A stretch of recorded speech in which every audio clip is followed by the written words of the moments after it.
Pin, spotlight, rename, add profile. Oh, because I'm clicking on me. I'm such an idiot. There we go. Make co-host. There we go. From a distance, we kind of look alike there. There you go, man. Yeah. There we go. So wait, what does the co-host thing do for me? It means you have total control, Brad. You can do whatever you want. That's all I asked for. Total control. I don't know exactly what it does, but I just want to make sure when you are talking, it goes to your full screen, and when it's on your screen, it will show there. All right. They want us to change William. Not total control. He doesn't have control of Canvas, but he does. But he does have control here. So in this little Zoom world, I have control. Exactly. So what we'll do too is I'm gonna hand it over to him in a second, and then as Brad's gonna be showing some stuff on his screen and some really cool. He's gonna get into color and picking great color palettes for your projects and a lot of other good stuff. If you guys have a question, throw it in chat. I'll either ask you to kind of chime in and ask it while he's working, or I'll do it. I'll just kind of, talk while we're going through there. And then Brad will stick around for our last critique that we're going to do afterwards. Okay. So, cool. Perfect. So we're ready to go. Everybody's already met Brad. Brad, you met the class. Brad has been a fantastic friend of not only the podcast I'm on, but he came in about 1.5 years ago, 2 years ago, via Skype, and did a really great one. I'm going to nominate you officially as one of the nicest dudes in our industry. You are definitely a really good guy, and he shares a lot of his stuff. That's the coolest thing about designers that are out there right now. Even long before what we're going through now, putting that stuff out there, putting tips and tricks, getting on YouTube, doing all those cool stuff. And Brad's a perfect blend of both illustrator and graphic design brander and, just all around creative. So he's going to do a quick little intro and then get right into it. But Brad, you are all set to take it away, man. Go for it. Awesome. No, thank you. No, this is kind of fun. I know you're talking about, these are all new students, which is cool. So I can kind of recycle some of the information that I gave last time. Yes. Which is really helpful. Well, so a little bit more background on me. So I'm living in Boise, Idaho now, but I moved all over. My family and I moved, we most recently moved from Austin, Texas. That's where we started our business. My wife's always said, if we're going to start a business, it's going to be in Austin, Texas. And at that time we were in Boston, and I was working at an ad agency. So my background, actually, my degree is in graphic design. Didn't really pursue the illustration thing too much. It was just kind of a fun hobby. I kind of thought that's all it would be because I didn't know how to make money off of it. So I kind of found design in college, and then that's pretty much where it went from there. And so I ended up getting some jobs in-house. I got a small creative agency that was a startup, which is now big, which is, I don't know if you know Column 5. Yes. They're in New York, and they're in California. You guys probably know because they're in California. So I was like hire number 15 for them. Wow. And it was really small. We were like right above a Subway, like in an attic, and it always smelled like Subway.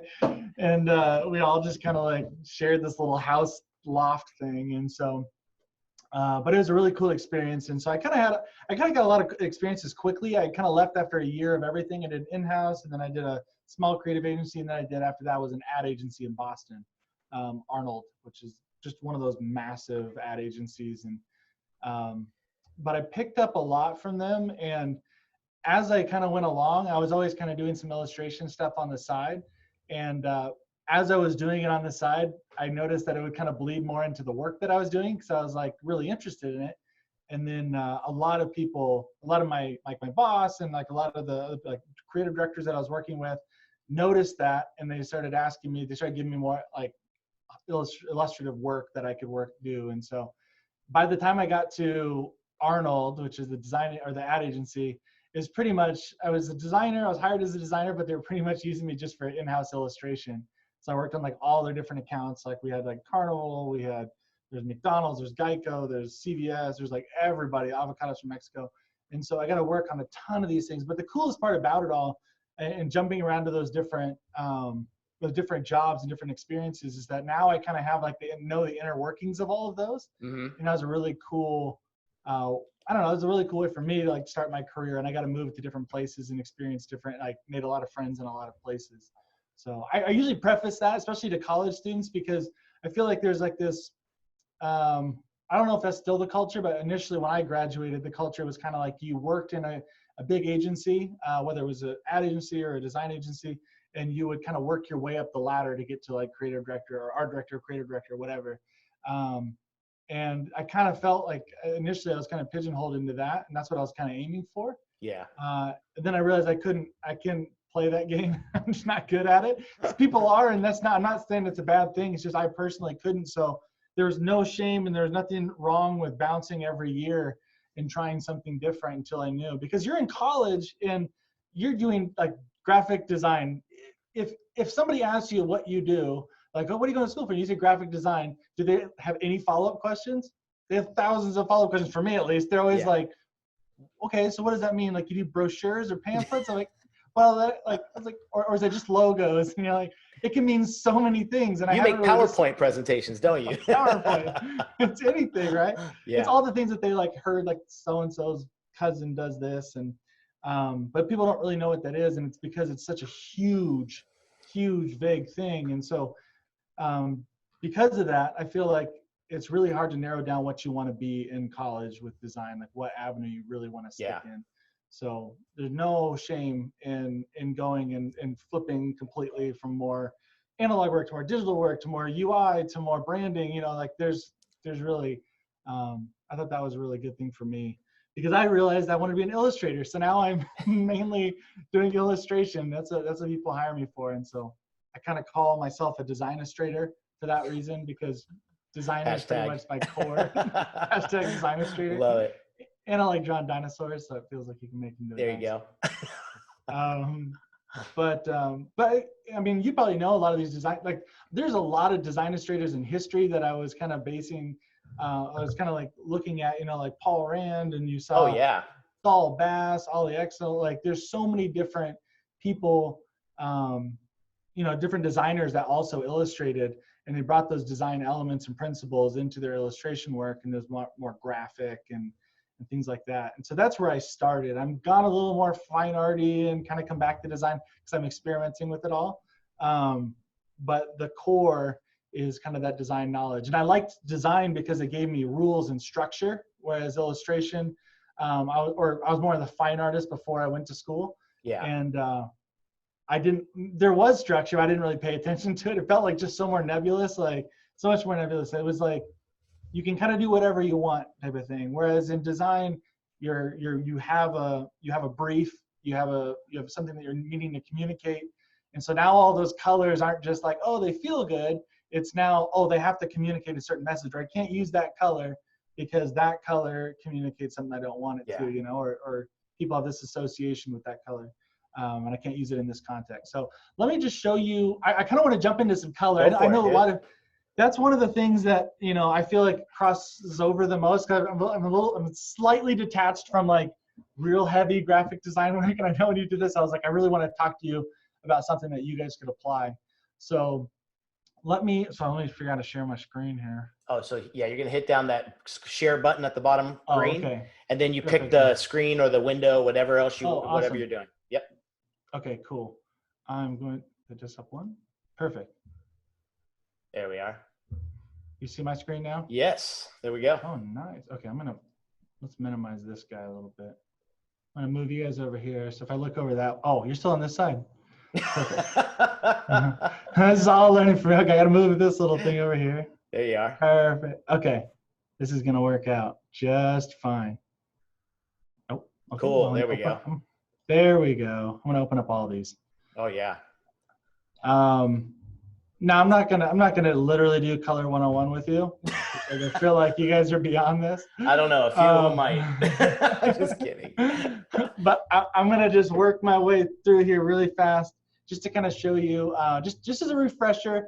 But also, I want to talk a little bit more about like building the color palettes themselves, because I feel like a lot of times that's one compliment I feel like I get a lot is like, oh, you do great job with your colors, and I just love seeing all the colors that you're using. And there's a reason why people like them. And it's not just because they're like, oh, I kind of feel like I like those colors. That's a part of it. I'm probably preference.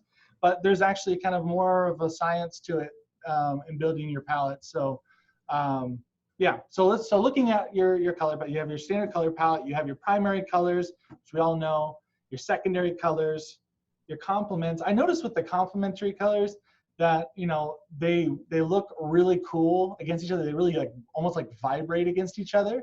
But the near opposite, that's why I marked this, the near opposites, using one of them on the near opposites, it feels like it just takes away a little bit of that vibration. And it's like, it's almost too much sometimes when you do a straight complementary color palette. So if you just like go like one step to the right or the left, Oh, that's that can cool. make it, Yeah. it kind of neutralizes a little bit, subdues it, but it's still within that like complementary color palette. They still work really well together. So that's like one hint that I like to use when I'm working on these. Like if it's just too much, Yeah. I'll knock it down one, maybe more towards red, more towards green or blue or whatever. It's probably also a little less common, right? Because it's like we all go to the one that's directly opposite, but like you're saying, go just near it, and you get a really unique color combination. I like that. Yeah, it's just slightly more interesting, and it doesn't, and it also it kind of works a little better with like the values. I don't know. It doesn't. We'll talk about that in a second. I'll explain. Cool. It's easier to just show you. Yeah. But then your tertiary colors are kind of a mix of all those, of the ones right next to them, and we know those. Then you have your analogous colors. The analogous colors are the ones that I like love the most because you can do so much with analogous color palettes. I usually like to pick a color and then I'll build off of it, and usually do like several analogous colors for each one. Okay. Because you can add a lot of depth, and I'll show you some examples of that. But just with the terminology, so you know, when I'm saying hue, that's like the core color. That's like the true color, the orange, right? In this case, shade is when you're adding that black. Tint is when you're adding the white to it. And then your saturation, we all know what your saturation is. And so, how would you describe the difference between? So saturation is more of like it's adding black, but in a different way, right? Like, so you've got the shade where it's adding black, but the saturation almost adds black, but it's like with more of with less of an overlay or more. What would you say? Yeah, I'm not sure exactly how. Yeah. I guess it's just like you're sucking the color out of it. Yeah, there you go. There's a much better way to say this. You can look at it yourself. It is losing its color. Good. Okay. And so it makes it more dull and more flat. Okay. It muddies that color up a little bit. So yeah, that's great. You're getting closer. But the shade, you're literally adding black. So I started, like I said, I started painting when I was really young. I was definitely in the fine art route, and that's what I wanted to go to college for. So with painting, it's a lot easier. Like building palettes was a lot easier after I've actually painted. Sure. Because these are things that you do, like the tints and things are, like you can pick colors on the computer, but I feel like it's lacking if you don't understand how the colors are being mixed. And so like if I was actually gonna, if I wanted to like add a tint to that, I would add a little bit of white to that and lighten that up a little bit. Gotcha. And that's an actual thing that you would do. Cool. So this is I'm using these old slides from a Skillshare class I did. Is this something we could share with everybody? The PDF? Sure. Okay, cool. Yeah, cool. That's fine. Thanks, you'll have heads up on that Skillshare class. I look at it now; it's so old. So I teach a lot of online classes. For those of you who don't know, I teach a lot of online classes. I've been doing that for about 7 years, and the video quality has gotten so much better now, and my teaching skills are way better. The production quality is so much better. So if you go and see my old classes, don't judge me. We're gonna tune in for one. But you're getting pretty much the color one. So I have a class called Color, Pattern, and Texture. I'm not going to give you the whole course, but I'll give you most of the color section, because those are the biggest things that, like, I don't know. These are things that mean the most to me. That they're also the ones that like that bug me the most when I see that, if I see them done wrong. Like if there's too little contrast in the color palette, that drives me absolutely crazy. Gotcha. And so we'll talk about, that's what we're doing right now. But also if there's too much texture in something, that also drives me crazy. So we'll talk a little bit. We'll hint to that. We'll see how much time we have. But here, this is like an old illustration I did, but it's just to show off the close values. These are like using like those more analogous color palette. But you'll notice that this is something that I'll try to do is if you squint at your screen, if you squint at the screen right now, you probably lose the two colors. You probably wouldn't be able to see the two colors too well at all.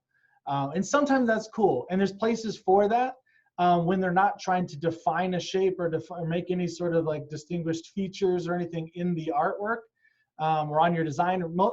This is like important for like logos or things that are going to be shrunk down real small, especially if you're using some super soft color palettes. It's going to be hard to discern what the difference is. And it's important, like if you look at that cow, it's really important that you see the spots on it. I mean, for me, I'd like you to know that there's spots on it. I could change those to black, but the values, if you're just a squint, so a lot of times like it looks fine when it's blown up too, but when you when you shrink this thing down, if it's a small label, if it's a small icon or logo, you gotta be really conscious of that.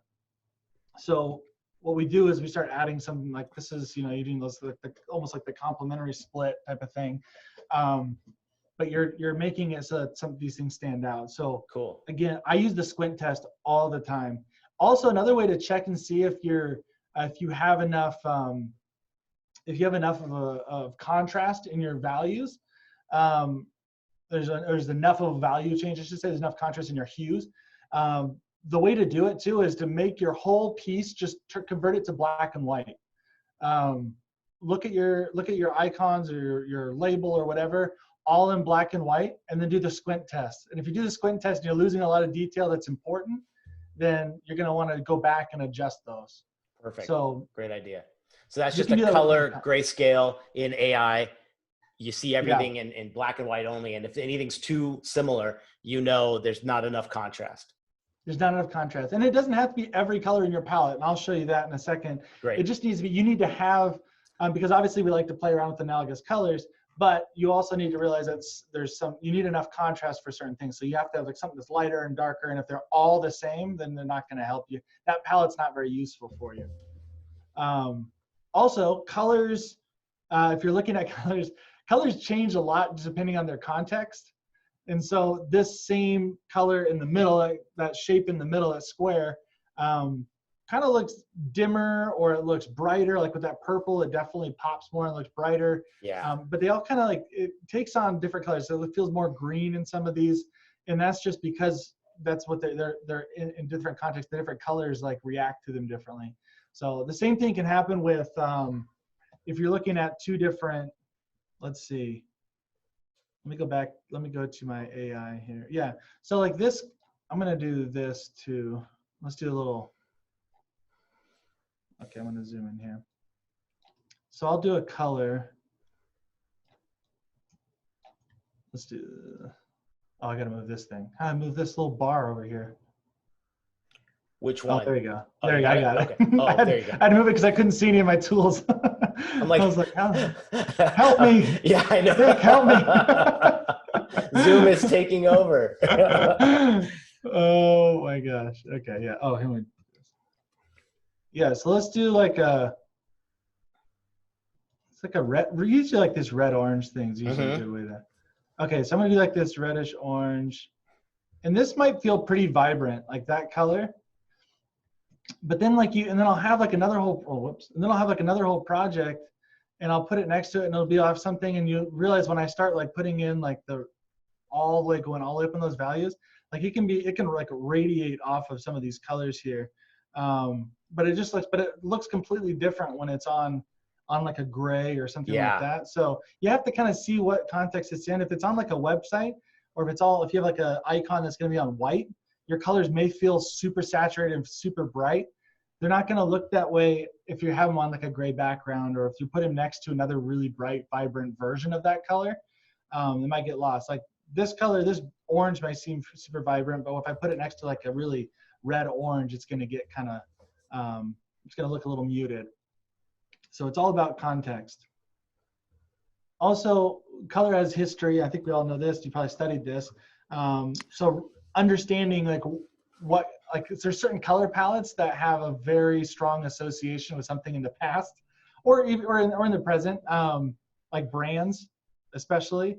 Like I don't know if you guys have seen that, but I remember seeing something that showed like all the color palettes, and you could guess the brand by the color palette. Exactly. Yeah. Or how they're all the logos that primarily are green or red or blue or purple, and why. In certain industries. Yeah. Like a lot of the fast foods, like the red and yellow, and At gas stations, you find a lot more like the greens and blues. Yep. It's kind of funny. I'm trying to push that works super green. Yeah. Environmentally friendly. But yeah, so you have like these strong associations. So you have to be aware of those before, like, I think when you use them. And it's nice to know, because if you want to have a certain feel, it's nice to be able to like reference those in history. Okay.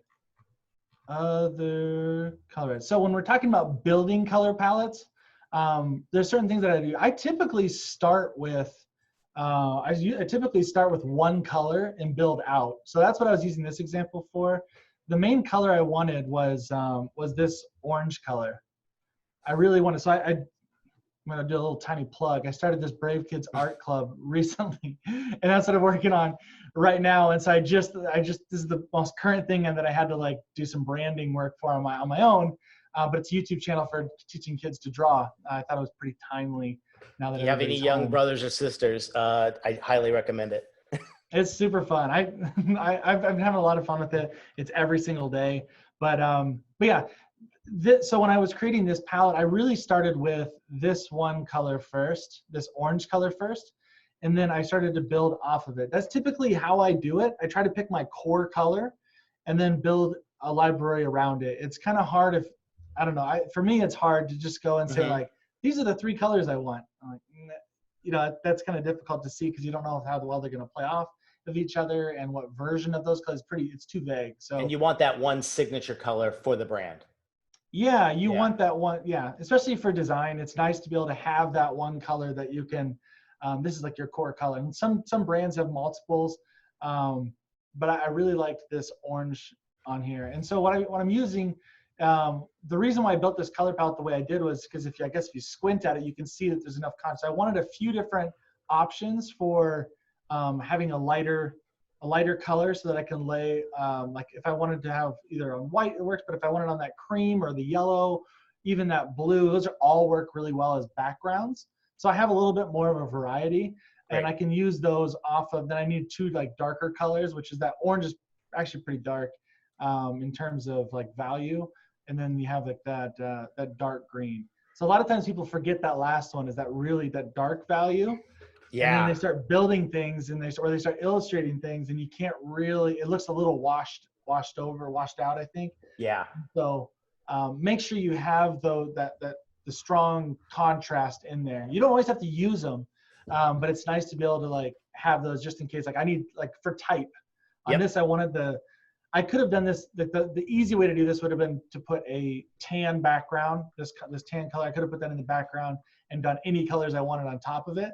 But I really wanted, but my background on the YouTube channel, the background on the YouTube channel is white. So if you see that in context, there you go. Yeah.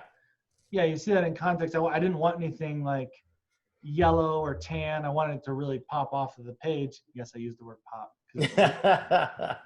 But I did want it to pop. I actually added like a wood grain to it, if you can see on there. Yep. And I used like a subtle like reddish color to go with it. So. Quick question on the font choice. Was that something you found or did or? No, that's a great question because you probably know who did it. Yeah. It's Amy and Jen Hood. Yep. Yeah. It's called Beal. Yes. And it's one of their fonts. Yeah, it's called Beal. And I love supporting like fellow artists, especially awesome people like the Hood sisters. But this font was like perfect. Yeah. Typically I like to like make my own and stuff, and then I was like, I wanted to see what's out there. And you're like, I could just use that. Oh yeah, I use it for everything now. I like bought the font so quick when I saw it, and I was like, this is perfect. It gives kind of a little more whimsical, and yeah, it adds all the character you need. You don't have to do too much to the type at all. Yeah. And it's legible, so. It's really great. Cool. And it's funny too, because it's named after Beale, as in like Beale Street, right? Like Memphis. Yeah. And what's neat is you took it in its context. It's definitely works with yours as this campy vibe too, which is really, really cool. You know? Yeah. Yeah. I really liked it. It had a lot of character to it. And and I didn't want this like whole brand to feel, I wanted it to feel like it's for kids, but all the other brands I've noticed, they literally just use primary colors. So, I mean, like technically I'm using primary colors too. That's another thing too. Like, I feel like I always go back to primary colors no matter what, because this orange, you know, like this orange and this blue and this yellow, those are all those are based off of primary colors. Like this could Yeah. be that, you know, that's my red, that's my yellow, or that's my blue, and that's my yellow. So, but you can build off of that and really make it a unique palette. Very cool. So you're kind of staying with the basics by doing that. But yeah, I wanted this to kind of have that campier feel, like the red, like an old like 60s summer camp feel, but also modern at the same time. So anyway, that's where I went with that. I'm trying to remember where I was going with all of this. You were going more into, you had the green mention of the darker color value, just so you didn't, and you were kind of saying you have the flexibility of both having a dark and a light, so it's not, you don't have to kind of get in a black or something like that. Yeah, that's exactly right. Yeah, you can do other. I've noticed I've liked using like deep purples as like my black, and that's looked really cool. It's added a cool quality to my work. I also does one little random thing about colors. So you'll notice like I put in this color right here, this little brown color. That color by itself is ugly. Like it looks really ugly. It was the last color I added to the palette, and I don't know if you guys know who Ty Wilkins is. Super talented artist. He's a designer and illustrator as well. But we were talking at one time, and he's like, you know what? I just realized. He goes, he was making something, and I was like, well, that's a really bold choice. He chose that color, and he's like, yeah, I just realized something. Like I can put in, like, I can find any palette, and if I just slip in one like really, really strange, odd color that may even seem ugly, if I can kind of slip that into any of my palettes. And I kind of use it subtly. Like I don't use it a ton on here. I just use it for like his ears and his character, you know. I'm not going to use it a ton, but he's like, it really like makes your color palette have a really unique look, because you can insert this other color that's just really unexpected. And so every once in a while, like when I make a palette, I always try to find one color that I don't think would look good anyway by itself, and you put it in there like, oh, it looks really good. That's great. And it's neat too, because it's very complementary to the green, the way you've used it, which I really like, you know? Yeah, it feels kind of like the old like park ranger shirts. Yeah, exactly. And that's so you. But so this Brave Kids Art Club is like me. This is like what I want. It's funny. It's like, I'm like, I want to rebrand Brave the Woods now and have it all this, but it's now an arm of my company. Yeah. But. Remind me to talk to you about like turning your little bear into a stuffed animal. I've got a really cool contact for that. This guy would 100%. This guy would make a really cool little plush. I love it. All right. Dude, that'd be awesome. Cool. Okay, we'll talk later. Yeah. Get back to class. We're going to get back to class. Okay, so let me show you an example of this. Let's see here. I'm going to try to remember how I did this. I use libraries, by the way, when I'm in Illustrator. I just moved it up here recently. Okay, so I use libraries.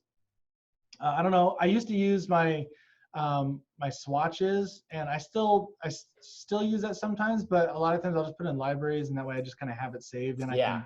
Now, do you do in libraries? Are you really specific? Do you group it based on like a project, or is it just open to everything? Yeah, this one I have it grouped as BKAC, Brave Kids Art Club. Cool. I try to keep it as specific as possible. I do the same thing. I have I work a lot on my iPad, so I work in Procreate, and I do the same thing. Like I'll build all my color palettes. Great. And I'll like name them per project. Can I ask you one more question? Yes. Because I think we'd all love to know too. Like when you're building specifically, so this is mostly living on the web. So is your document RGB right off the top, or how, do you work specifically in color mode?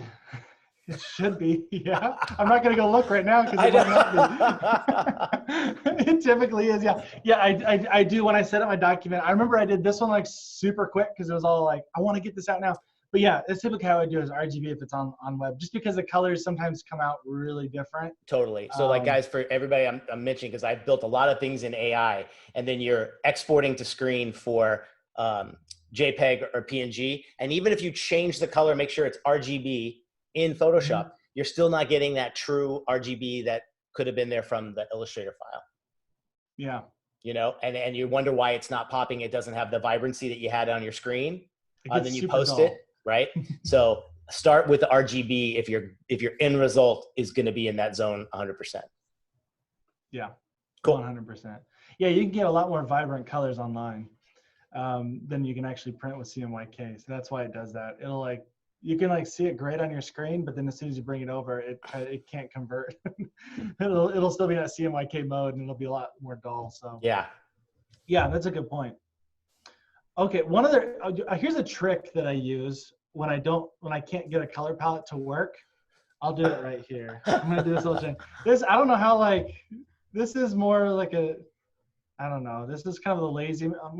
It's the same thing. Like my parents, every time we like try to bring more than we could carry up the stairs, like we're like, my mom was like, okay, you got to pick up all this stuff and bring it to your room. And like, I brought more than I could carry, and it's like all falling over. They always call it the lazy man's load.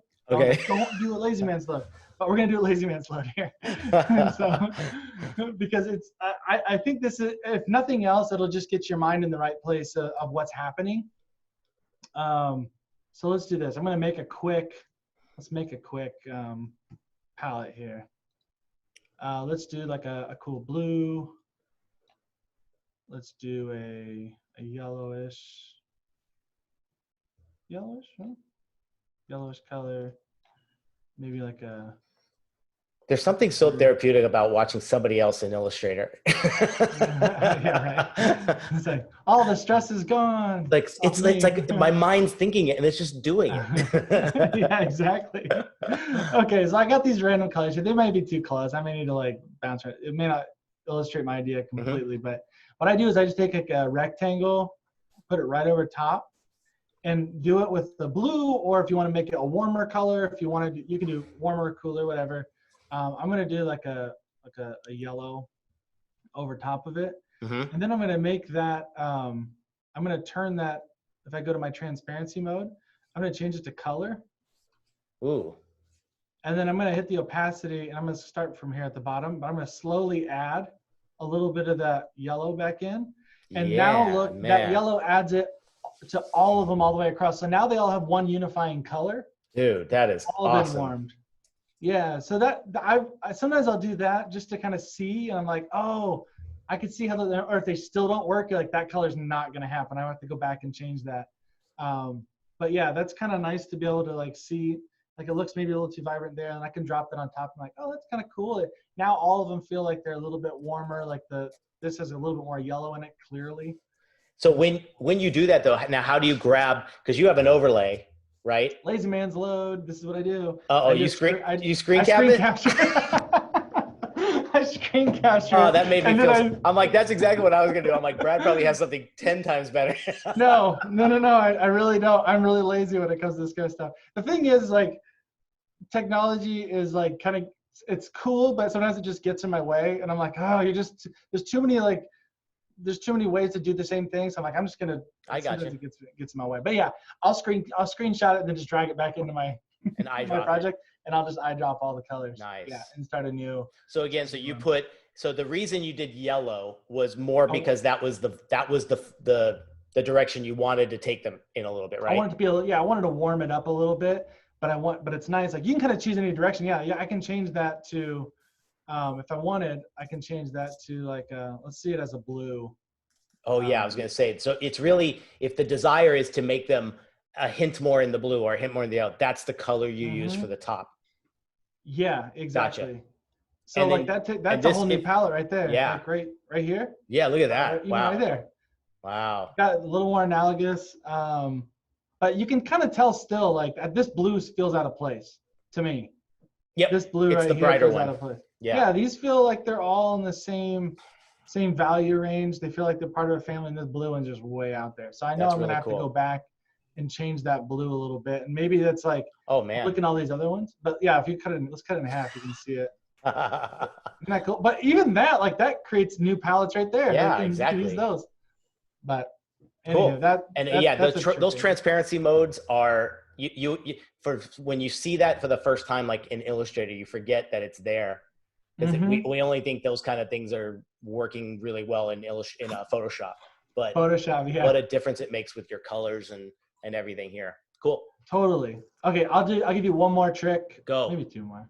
Please. More. I don't know. How many more? Keep going. I think I think colors are really hard. Like you can sit on colors for a long time trying to get it right, and like, or you can see something and you'd be like, that's really cool, but. Or it doesn't even look cool. It looks. You're like, I don't like the look of that. And then you like somebody just changes the color palette. I'm like, wow, that's like a really cool design or something like that. So color does make a big difference. Like people do have preferences with colors too. So I hate to say it too, like sometimes I might see something on Dribbble or Instagram and I'll love it and I'll go, wait, is it the design I'm liking or is it just the color? Because like color's the first thing that grabs me a lot of times, specifically something that stands out as you're scrolling so quickly, you know? Yeah, exactly. Nice, dude. That's totally it. Now I'm trying to remember. I don't use Illustrator a ton anymore. I've really converted over to Procreate and I use in Photoshop, but I'm trying to look for, Blend. That's what it's called. There you go. I believe that's it. No, did I do that right? Oh, no, it's under here. It's steps. Yeah, it's the tool. There you go. It's the blend tool, right? Yeah. Okay. Oh, it's all coming back to me. I do specified steps. All right, bear with me here. Specified steps. Blend options. I'm going to go to specified steps. I'm going to say 3 steps, and I'll show you what this means. So then you tap the one, and you tap. Oh, is that the right way? Yep. You tap the other one, and then all of a sudden it gives you like a range. So it's going to make that morph into that color. But this can give you a really cool range of colors for a color palette as well. Yeah. So or colors you wouldn't think about, you know, that's what's kind of neat about it. Oh, for sure. So sometimes I'll just expand this, ungroup it, Command Shift G. Yep. And then I'll just take out these ones. And then I'm like, this is that cool, unexpected, ugly color that you can put in there. There you go. Yeah. It's part of it, you know, it's got the little bit of each of those colors in there, but you wouldn't expect to use that. And that's kind of a cool, or you can go off of that. Yes. And I can be like, you know what, like, it looks cool, but maybe it needs to have a little bit more of, you know, it ends up looking like this. That's what I did. Yep. You know? And so that, like, it needs to have a little bit, like, less of that green in there. But that's kind of how I go and build colors. I start with one, start adding colors, and then a lot of the times, if I'm going to do a more complicated illustration or a brand that needs a lot more than just like 3 colors, because you're like, well, now I have to apply it on a brochure, now I have to apply it on the website, now I have to apply it as, you know, all these different applications for this brand. That's where I start doing things like, I actually make the secondary palette a little bit smaller. And so I'm like, these are my core colors. And then I kind of build off. I'm like, what is that pink? Let's say I want to use like introduce a pink to this. Now, how does that gonna, oh yeah, let's put it on the top. How is that gonna look with all those colors? And I'm like, I really like how that looks. So like before you choose on that one, you want to show it with how it's gonna look next to each other color. Yeah, I like to put it on, I like to put it next to it. And then like sometimes I'm like, okay, maybe that's like when the variant of, that's like the lighter value of each one. So sometimes I'll give them a dark value and a lighter value. So I'm like, okay, so what's the darker value of this? And maybe that's more of like that color. Like this could actually be kind of a cool palette. Yeah. Already. Yeah. You know, and maybe I don't give this one anything else because it's ugly. I just like keep it alone. I'm like, if I want to use anything with it, I'll pair something really strange with it, like a pink. But it all feels like all of these together have like a really cool feel. And you have like, now I'm like, okay, now if I want to make a background, like if I wanted this to be the background color, all these colors still hold their own. You know, and then I could put then I can use a white accent in there. But if I did then I'm like, okay, what if I did this? This looks really weird. Like this looks too strong. Like these values are just, they've rubbed me the wrong way. Yeah. Like these ones right here. So like, I'm like, okay, maybe that orange is not my background. That's why I brought in that pink, because I can use it. It doesn't have to just be white. Exactly. How do you know when you're like done? Because like one of the hardest things for any designers to like, you know, commit to the colors or commit to the font or whatever it is. When do you, and maybe you never are until the very end, but it kind of adjusts throughout. Yeah. I find myself as I'm working, I'll be like, shoot, those 2 colors are great together, but I need to add something else because it's just this, like whatever this is, it's just not working. Like for example, when I was playing around with all this, I didn't have the blue in this palette. And so when I was trying to find a color here, I'll zoom in on here so it's easier for you to see. But I was trying to find a color here without this blue. I couldn't really get this like this hat to really stand off. Like if I use this color, it kind of blended with the eyes. It was okay, but I was like, I really want some more flexibility. So I introduced this blue a little bit later into the design. It wasn't at the beginning because I did this first, and so I didn't have that blue. And then that blue kind of came in there because I'm like, I needed something to kind of like jump off of that green, but I didn't want it to be like the yellow is already for the background. I don't know, I was limited. So Yeah. I'll go in and I'll start adding colors to my palette all the time, Okay. all throughout it. And then I'll just do like another thing where I'll be like, okay, that'll be on here. I'm like, okay, now I just need like a slightly more pink, like something a little more like analogous, but like real close in value. That's really subtle for a texture. And so I'm like, that's going to live off of there. Gotcha. And so that's going to be its little friend, and I'll use that color whenever. Okay. But yeah. Anyway, that's another way that I build palettes. I'm trying to think of all my color tricks other than going on Pinterest and finding something you like and then just pulling the colors from it. Which I feel like a lot of us do, and that's not Yeah. unless you're doing the exact same brand, you know. If you're using it in a different context, it's fine. But like we built this, I might actually want to use this palette for something. Like this is pretty fun. You know, and that's like, so my dark color, instead of using black, I'm going to use this blue, and it might at some point might need to darken it a little bit for certain things. If it's getting small, I might need to darken it a little bit, but I'll play around with that. So any other colors? Anybody else have any questions on color before we get to anything else? Yeah. What's your biggest struggle with colors? I feel like we all kind of. Anybody wants to unmute and ask, go for it. Yeah. Go ahead, whoever was. I was gonna say, I think I rely too much sometimes on Adobe Color, like, and then I always like play with that, and then what I tend to do is like I'll fall in love with like maybe 2 colors, and then I'll plug them in, and then I'll just wait for Adobe to kind of create for me. Yeah. But I think, I don't know, maybe this helps. Like, I don't know. I don't know if I have a question as much as like what advice. Talk it out. We're all here for you. It's like a color support group. This is my therapy session, man. How did color hurt you? Yeah. Show me on the color wheel. Where did it hurt you? Right here, right here. So I guess my question is just like, I don't know, like what, like, is that wrong? No. So yeah, if I'm going back to Illustrator, there's easy ways to kind of like help you if you're forgetting, like, you know, maybe you don't always like work with like color a ton in terms of like need to know like tertiary and analogous colors and things. So there's like little tips. If you go, you can actually find the complementary color of that by just going down to complement. So that's like a real cheater way. You can go back. You can go there, but you can also, if you go to your color guide, it has everything down here. So that's a way to kind of cheat too, because they'll add some like high contrast options. You'll have your analogous color palette, which this is kind of nice. It's pretty much what we did with the blend tool, the steps. And you can kind of find some colors in there. I'm like, oh, I had this color and this color, but I didn't realize I could pull in this like little, I don't know, what color is that? Like teal color that I can bring in. That's kind of cool. So you can do that. There's nothing wrong with that. I mean, that's what the tools are there for. But I feel like if you just leave it at that and let them pick the colors for you, you're kind of handicapping yourself a little bit on projects. It should be like a process that changes throughout. So it's sometimes like I kind of want that finality, right? Like I want that to be like, I got my color palette, I'm ready to start working. And sometimes I like to color them up with my color palette before I work actually, but it always changes while I'm working. Yeah.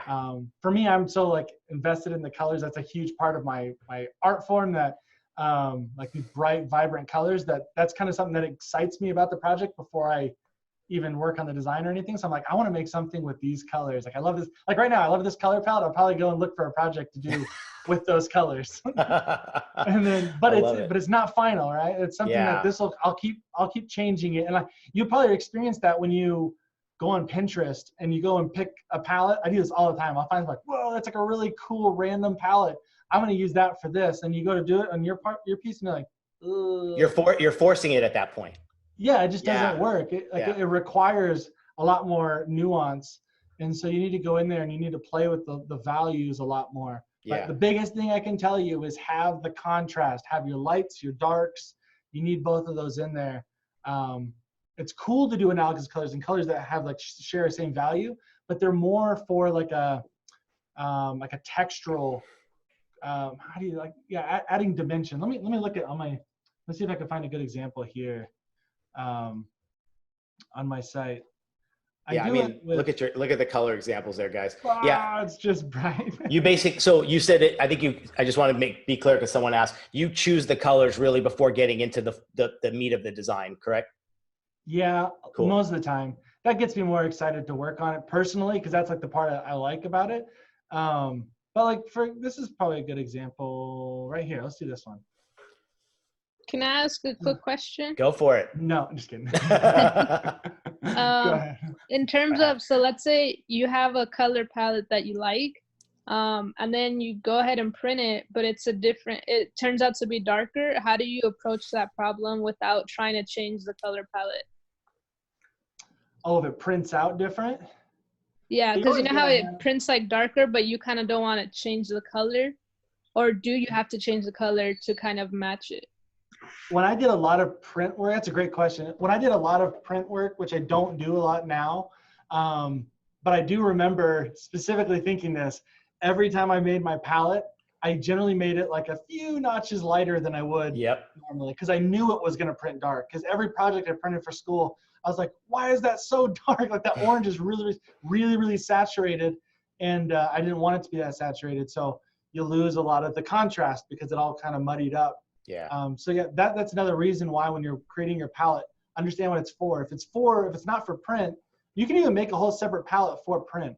I've done that too. And that's like the first way, or the first thing I would do is like, save that one and underscore it with a P. And that way, and maybe it might be totally different colors in value, but if the end result is what you get and it works, then great. 100%. Because like sometimes you have to use Pantone colors. Like a lot of times, like for printing, like they have like set buckets of color that they're actually using, right? Yeah. And so they're going to mix those buckets of colors. And they're going to try to match it. So the closer you can give them to the actual like paint that they have, you can either use it straight paint or like you can see the little paint chips that they have. You can try to work within those. So sometimes I've created projects knowing that it's going to be printed. I went and looked at what the colors were and I picked Pantone colors to work with. So there is preparation before the color palette. I don't think, to answer your question, yes, I would do it beforehand and after. You'd have to change it. But if you want to save yourself that step, learn what the usage scenarios are going to be, and then I would prepare for that. But printing, just like everyday printing, if you're going to go get like a project printed from like a laser printer or whatever, I would totally make sure to lighten those colors before you do that. This is a great example, actually, this piece right here. This background, you would never see the nuance in that background if I printed that on certain printers. Yeah. And so, or it would not look this good. Like on a screen, it looks great. Like you can see the greens up here and it like goes into some blues. And that was like a really like important decision to make it because otherwise it's just a flat field of color in the background. I wanted to give it a little bit more life. So, but this is a great example too of like just using those like color really close on the color wheel. And I'll do that like several times. So if I want to like add a little bit of dimension something, I'm trying to think if I can, this is fine. So I'll just use this as the example because what I just take like this blue as like the base color.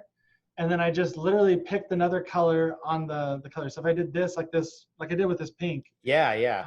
You know what I mean? Like I went and I'm like, okay, I want kind of another one, but I want it a little bit lighter. Let's do like right here. Let's do a little bit. Oh, why did I do that?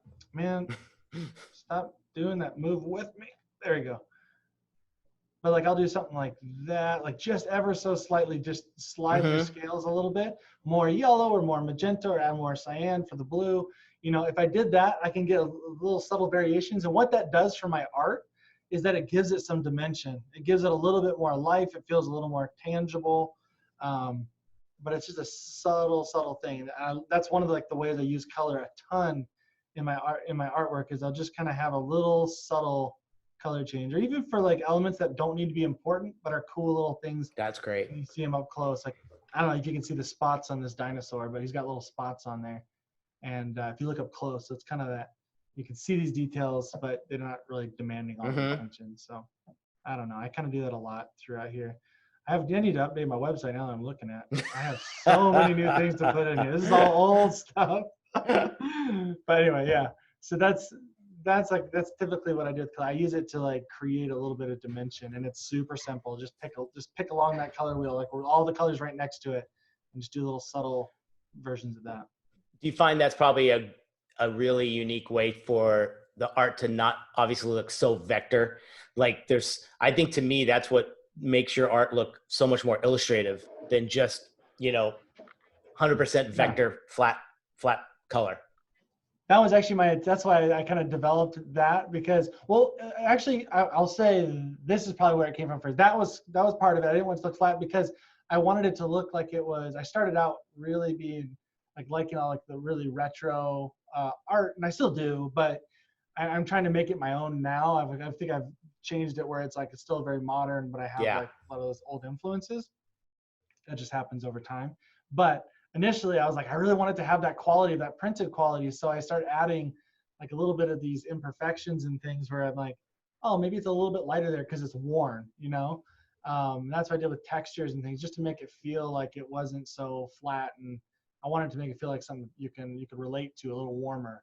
Cool. Than some flat graphics. And that's not always appropriate. I mean, and sometimes it doesn't make very much sense. Like I've had to do lots, like that's why I didn't really do the textures on a lot of these things, because I needed it for web, and I need to expand it and shrink it. So sometimes the textures don't translate well, or if I do it for an animation, sometimes that can be tricky. Working with textures. So it's not that I add textures on everything because it has to. I feel like it needs to. Like I didn't do it on this one. This is just for online. I felt like there's enough going on. You can supplement a lot of the. You can also do, instead of, if you're not using textures, you can use lines. You can use you can change the colors up a little bit. There's lots of things that will help you do that. Oh, the other thing too with colors, like I said, I like to go more minimal with my color palette, and then, like I said, build off of it. But I have like my core colors. But if you're struggling with making color palettes, start very minimal. Like just do like 3 colors max, and see what you can do with that. Because you can do a lot with 3 colors. I noticed like it'll force you to start using textures. Because if I like half tone any of this, where's a good example of that? Like if I think I have that little red eraser. Is he on here? Gosh, I don't know what's on here anymore. There's the lab. I got my lab on here. This is all my random stuff. There it is. There you go. Like this guy right here, you can't really see it, but this pink color, that's actually a halftone. And this gray color, that's just a halftone. So there's just a bunch of little dots, but they're all black. Those are black dots and those are red dots. I only used 2 colors for this entire print. That's great. And I love when I see something that I even looked at something I had on the wall the other day. I was like, it was only 2 colors. And yet you would never know the difference, right? Hold up, wait. Uh-oh. I have pants on, okay, good. Video conferencing etiquette. Right? I'm gonna I don't know how well you can see this, but I'm gonna rep this DKNG. You're probably very familiar with DKNG. Yeah. Oh, that's cool. Yeah, that's 2 colors. That's the crazy thing. Wow. There's so much dimension and so much to that, like richness to it. But that's just 2 colors. So I thought that's like a really good example of it being able to like just take a couple things and really like build it out. So halftones, different textures, different like that kind of stuff. You can really supplement and make it really interesting without having to do a ton of colors. Cool. And it makes it easier because then when I use colors, like I'll try to recycle colors. For example, like in the application of it, like let's do this for, where am I? Where's a good one? This one. Oh man, it's a whole video. You can kind of see him in there. Oh yeah. But when I used pink, like on his shirt and everything like that, it's the same pink that I use in the background. You might have to do slight different value changes to make them like stand off, like we did in the back here. But I try to, if I have to use a blue somewhere else, I try to use that same blue. And if I can't use that same blue because it doesn't work, then I try to do like a slight variation of it. But I'm still keeping it within that family. Yeah. And sometimes I cheat it too. Like if I know it's going to be, I don't have a red, but I have an orange. I'm like, that apple, like all my browns and reds become orange now. I just use the orange in place of that. I see what you're saying, yeah. And it kind of, and it feels like that, but you can kind of keep it all feeling very, like where's a good example of it? Like here, this is a good example.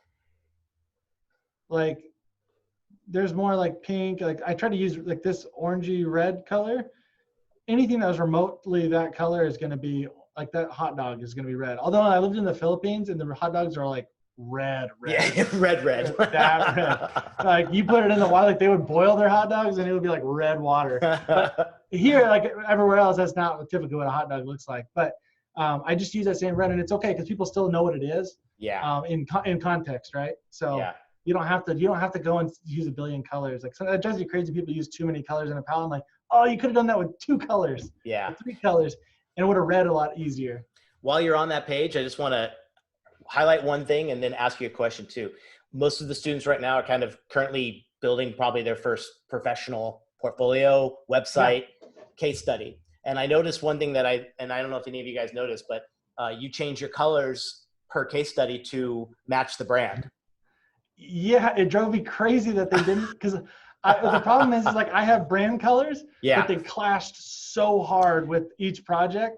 So I did that because I wanted the whole experience to look nice on each page. Yeah, that's really nice. I mean, like that's a lot of extra work, but man, it makes such a difference by just doing that. And it's showing that you have a light and a dark to, like you say, to be contrast enough and work, which is really, really cool.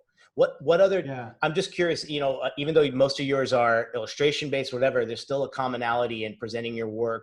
What's your number one like goal when you're putting together the case study that you want to make sure the viewer is appreciating? For me, I want them to understand like what the project was for once. Yeah. Like sometimes you can see something like that's really cool. Don't get what it was for. Yes.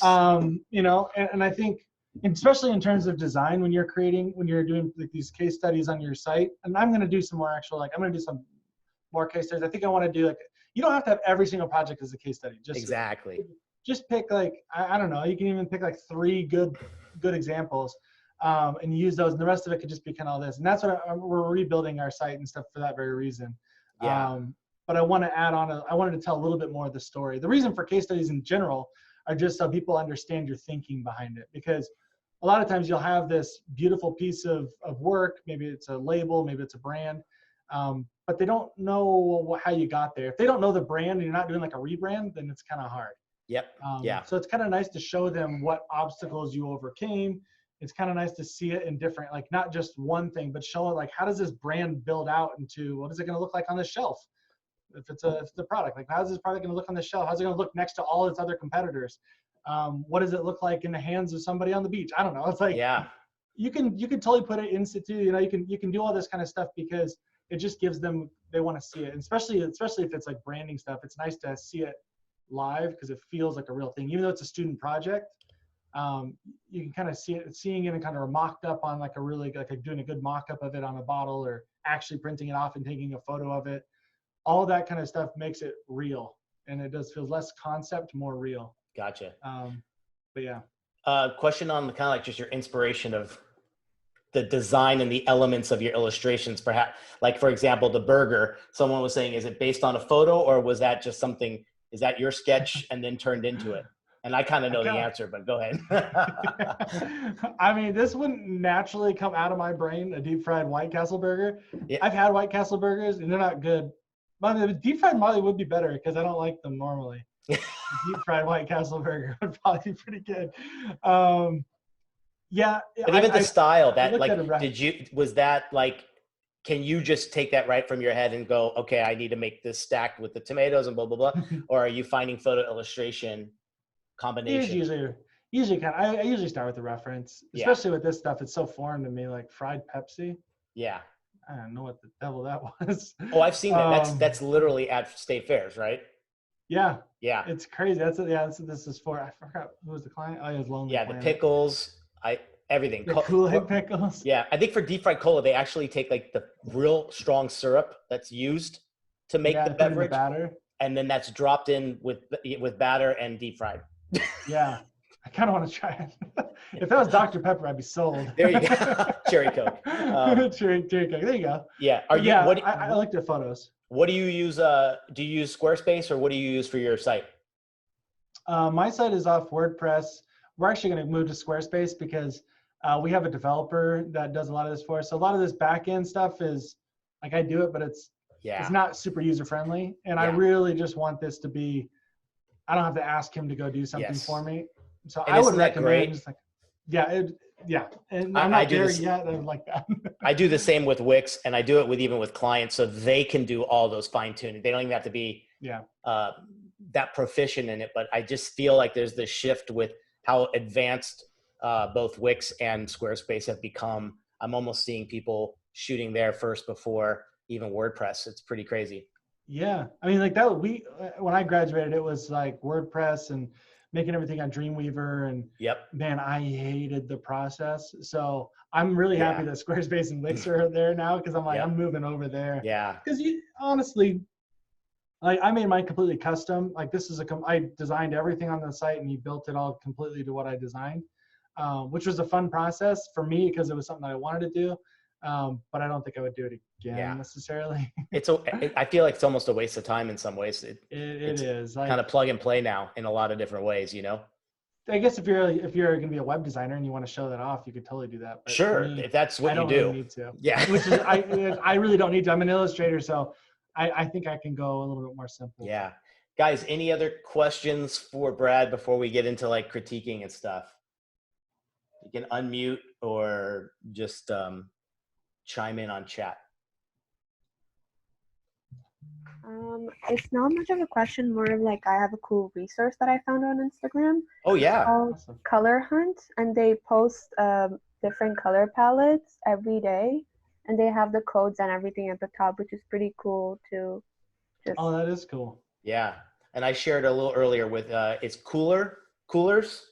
Kuler. Or that's Adobe's old one, but this one is, I think it's tied with Skillshare. It's COOLORS, like Coolers. Oh, Coolers. Okay. Coolers or Coolors. I can't. Weird one. You know how everyone has to change the spelling to get the exactly URL. Right. But that's a great one too, because you can look up by theme. You can say, vintage barbecue or picnic and whatever, and get these at least starting points, which is really, really fun, for anything. Anybody else? Go ahead, man. Capture? Oh, no, I was just thinking, where am I looking for? I was looking for, Adobe Capture is a really good one. So Color went into, they kind of put everything into Capture. Do you ever use that where, like, a lot of times, even if you want something very nature oriented, you can snapshot outside something, fall leaves, and you get this great color palette right from Adobe. Straight on, you just take a picture of it and it obviously detects it and whatever. It's really cool. Honestly, all these tools are fantastic, and I have them all downloaded. Yeah. At this point, I don't use any of them because I like building my own palettes. But I do take photos. Photos of them, and then I use those later and I reference them. Great. I'll see I'll see something out in nature. I'm like, oh, it's like that purple and green are sweet together. And I'll do that. But anyways, those are really good tools, and don't feel ashamed to use them. Like, you're not cheating. It's just preference for me. At this point, I've done so many color palettes. Got it. Cool, man. Anybody else? Last chance. Final chance. What's your favorite color?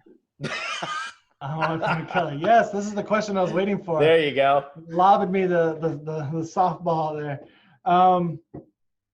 I like red. Red's my color. I don't know why I'm tinkering around it. Like red and orange is kind of cool. Like everything. I'm not wearing it right now, but I'm literally always wearing a red jacket. I have red shoes and red sweatshirt. And all the AirPods are red. Everything's red. It was orange all my life. It was orange all my life, and it just it kind of merged into my red. So. Awesome. All right, let's take a break. If anybody needs to grab anything, we'll come back and we'll do some of our critiques. Okay, 2 or 3 minutes, and we'll be right back, or whatever you need. Stretch a little bit. I could use that. I'll give you a little rundown of the project, Brad. So they were tasked to first pick a brand that's existing, that it does not live in the space of either like healthcare products, beauty products, cosmetics, anything like health and beauty. Okay. And then what they had to do was take that brand and their current assets and current inspiration and build 3 packaging products based on that brand, but turned into now health and beauty products such as shampoo, candles, lotion, room spray, you name it. Got it. But it could be a brand that's It has to be a brand that has nothing to do with that industry. So like Absolute Vodka, Skittles, Little Caesars, M&Ms, things like that. Got it. Okay. Yeah. Perfect. So, and they are using Adobe Dimension, most of them who can, which is really, or Smart Object. Adobe Dimension. Yeah, it's pretty nuts. And this is great. You'll see some of their first, this is like our last review before they're going to be turning it in on Wednesday. Oh, cool. But this is our first project that's switched over into virtual.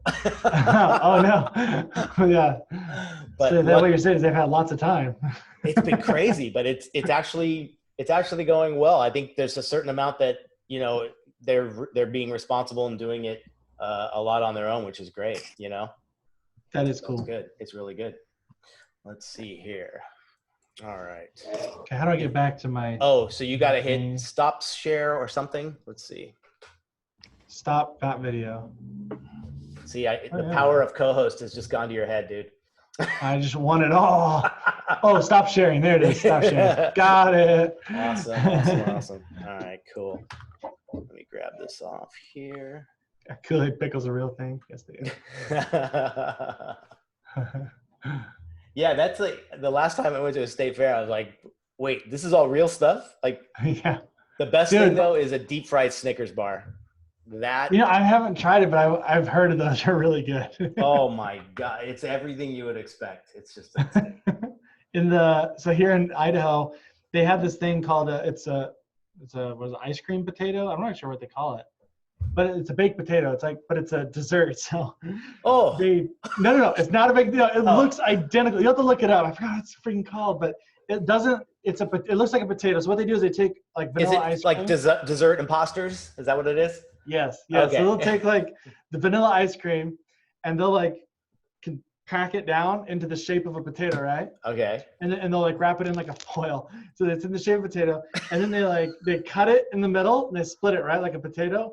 Or no, before that. So it's the vanilla. They take cocoa powder and they roll it in cocoa powder and it looks just like a potato. It's just like a potato. Then they cut it in the middle and then they put like Cool Whip or like whipped cream and they put like green sprinkles, like chocolate little sprinkle stuff on top of it. And dude, it's so good. You're way too enthusiastic talking. I could think it was because my expectations were so low. And then I tasted it and I was like, this is amazing. And all it is chocolate and vanilla ice cream. I saw someone did one where it was green sprinkles and whipped cream. I was confused. Yes. I saw someone made it was based out of cupcakes and other stuff, but it was literally looked like chicken strips, French fries, and it was in the typical little paper basket with the wax paper, Yeah. And I'm vegetarian, so I was freaking out. I was like, no, this is not you. I'm like, there's no way. And then they broke it open. Literally cake. I was like, all right, I can have this. That's awesome. That's awesome. Yeah, that's good. All right. Looks like everyone's kind of back. Any other hacks to finding your brand color? Ooh, that's a good question. That is a good question. Any other hacks? I like the hacks imply that it's easier and you're working around something. How do you, let's say, because they're also putting together their personal brand for the first time, right? Yeah. How do you know if a color represents you? What are the things to kind of, not even the adjusting of the color, but how do you know if you're a green or a, you know what I mean? Yeah. I mean, there's tests for that online. Sure. No, I think just doing I think you should do a little bit of research like you would for any project. Yeah. Who's your audience? You still have an audience, right? Mm-hmm. And so you need to think about who's going to be liking this. Maybe you like it, but it doesn't fit within the space that you're in. Exactly. If you're doing event planning, you're not going to want to be red and yellow as your main colors, I don't think. Yeah. It seems cheap, fast foody. It doesn't feel right. Maybe those are your favorite colors. Yeah. But that's not the brand you want to put out there. So get past what's your favorite color and start picking a color that that you feel would address your audience well. Yeah. And then you can be and you can be a little bit more unique with it, but you also have to decide how like how prominent your colors are going to be. Like my site is like all colors, and that's because it's my brand. I'm a very colorful, texture heavy design or illustration studio. And so for you, that might not be appropriate. Maybe you're more focused on everybody else's brands. So your own brand colors are really subdued on your website because you want theirs to stand out. And that's the work you're showing. That's where the case studies come in handy.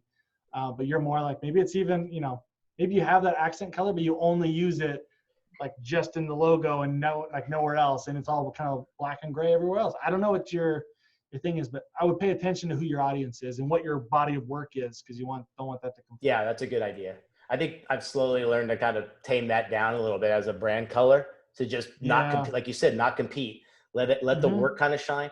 And some of the conversations we even had portfolio review over the weekend with Canceled Con and talking with other design instructors. It was interesting. There's quite an argument to, like, some people really believe, the student has to have that. And I've always thought that too, but like, I'm slowly thinking that as a student going out and trying to get a job, not be a studio of their own, just a well-crafted typography piece of your name is really all you need, This is exactly what I was talking about. My brother-in-law, he's graduating this year as a designer, graphic designer in Texas.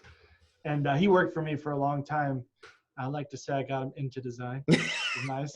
It was like he moved in with us, and I was like, "You want to be a designer?" Yeah. He's like, "Cool," because he was an artist, right? He was always an artist. Anyway, now he's graduating with a design degree in Texas State. Excellent. So, but yeah, anyway, we've had the same conversation because it's his final project. Usually they have to make a brand, and he was like, "So what should I do?" And he had a really cool name for his company, but it wasn't his own name. And then it was kind of funny, like how his instructor and I kind of agreed, and the same thing was like, that's cool. I mean, like, I loved doing that part when I was in school. Like, I was like, this is mine. I could have full control and go crazy. And I remember looking at the stuff that I created then, and I'm like, it looked super dated. It looked super retro, like, which is cool. Like, I loved those like 70s colors at that time. But that doesn't jive with every client that I have, or it also says like, oh, they're a retro design team or whatever. It says a lot about you. So if you're like this, I don't know, it just depends on what your style is. And so really, like, sometimes it's just having your name on there. And that's what he kind of went back to. He just went back to his name and did like a really minimal color palette. Perfect. And everything else, like in his website's really classy and subtle. And that's all you need. Really, your work is what you should be focusing on at this point. Yeah. It's not. I've made it. It's funny how quickly my mind shifted on that by just hearing other people's opinion, and it made a lot of sense. It definitely did. Yeah. All right. No one's out there looking for me because of my brand. They're looking at me because now they might be, but before, when I was right out of college, that's the last thing they care about is what your logo looks like. They want to know you, and they want to know what you're capable of. Exactly. All right, let's get this going. Here we go. All right. Does everybody see it? Flash. Nice. You guys can see it? We're good? Yes. All right. Yeah, well, it's coming out super pixelated. Is it really? Not on mine. Oh, it looks really. Oh, no? Okay. I got to. Oh, you know what? Are you guys good? Does it look okay? Yeah, never mind. Cool. Maybe it's just loading. Okay. All right. That's looking really good, dude. I think there's a lot more. Is this the highest end rendering? No, this is medium. Oh, good. All right. Yeah, still looking great. Thanks. Can you guess the brand, Brad? Absolutely. Yeah. Yeah. It looks great. Sure. Have you done any other what do you call them, configurations or anything, William? Or how you feeling? No, so I kind of want to stick to the other ideas of like doing individual ones. Cool. But I have something up my sleeve. Okay. Oh, okay. Oh, we'll see. We'll see. I like you set the bar pretty high for yourself there. Yeah, exactly. Darn it. You gotta talk it down. You gotta under promise, over deliver. There you go. Oh my God. I don't know if I got it in me. I didn't say what that sleeve is. I don't know, man. Crap. He's right. You have set the bar high. We're expecting something. Darn it. Yep. Darn Something it. great. Something great. All right, that's cool. Let's see what we got here. And only one comment on that one. oh yeah. I'm not gonna I'm No, not, that's why you're here, dude. I'm not that person to be like, I have to comment because it's there and it's my turn. No, I'm not trying to prove something by saying something. I really am going to say, I really just was thinking, just sometimes it's really hard. This is one thing I struggle with. I try to find a good typeface that's a script. I would really like, especially when it's real small, maybe you could still use a script, you can get away with it, but this one's pretty ornate in some instances. It's got a lot of thicks and thins, so sometimes legibility is kind of difficult. So maybe you'd use it for only special, like different words that you want to call out or something like that.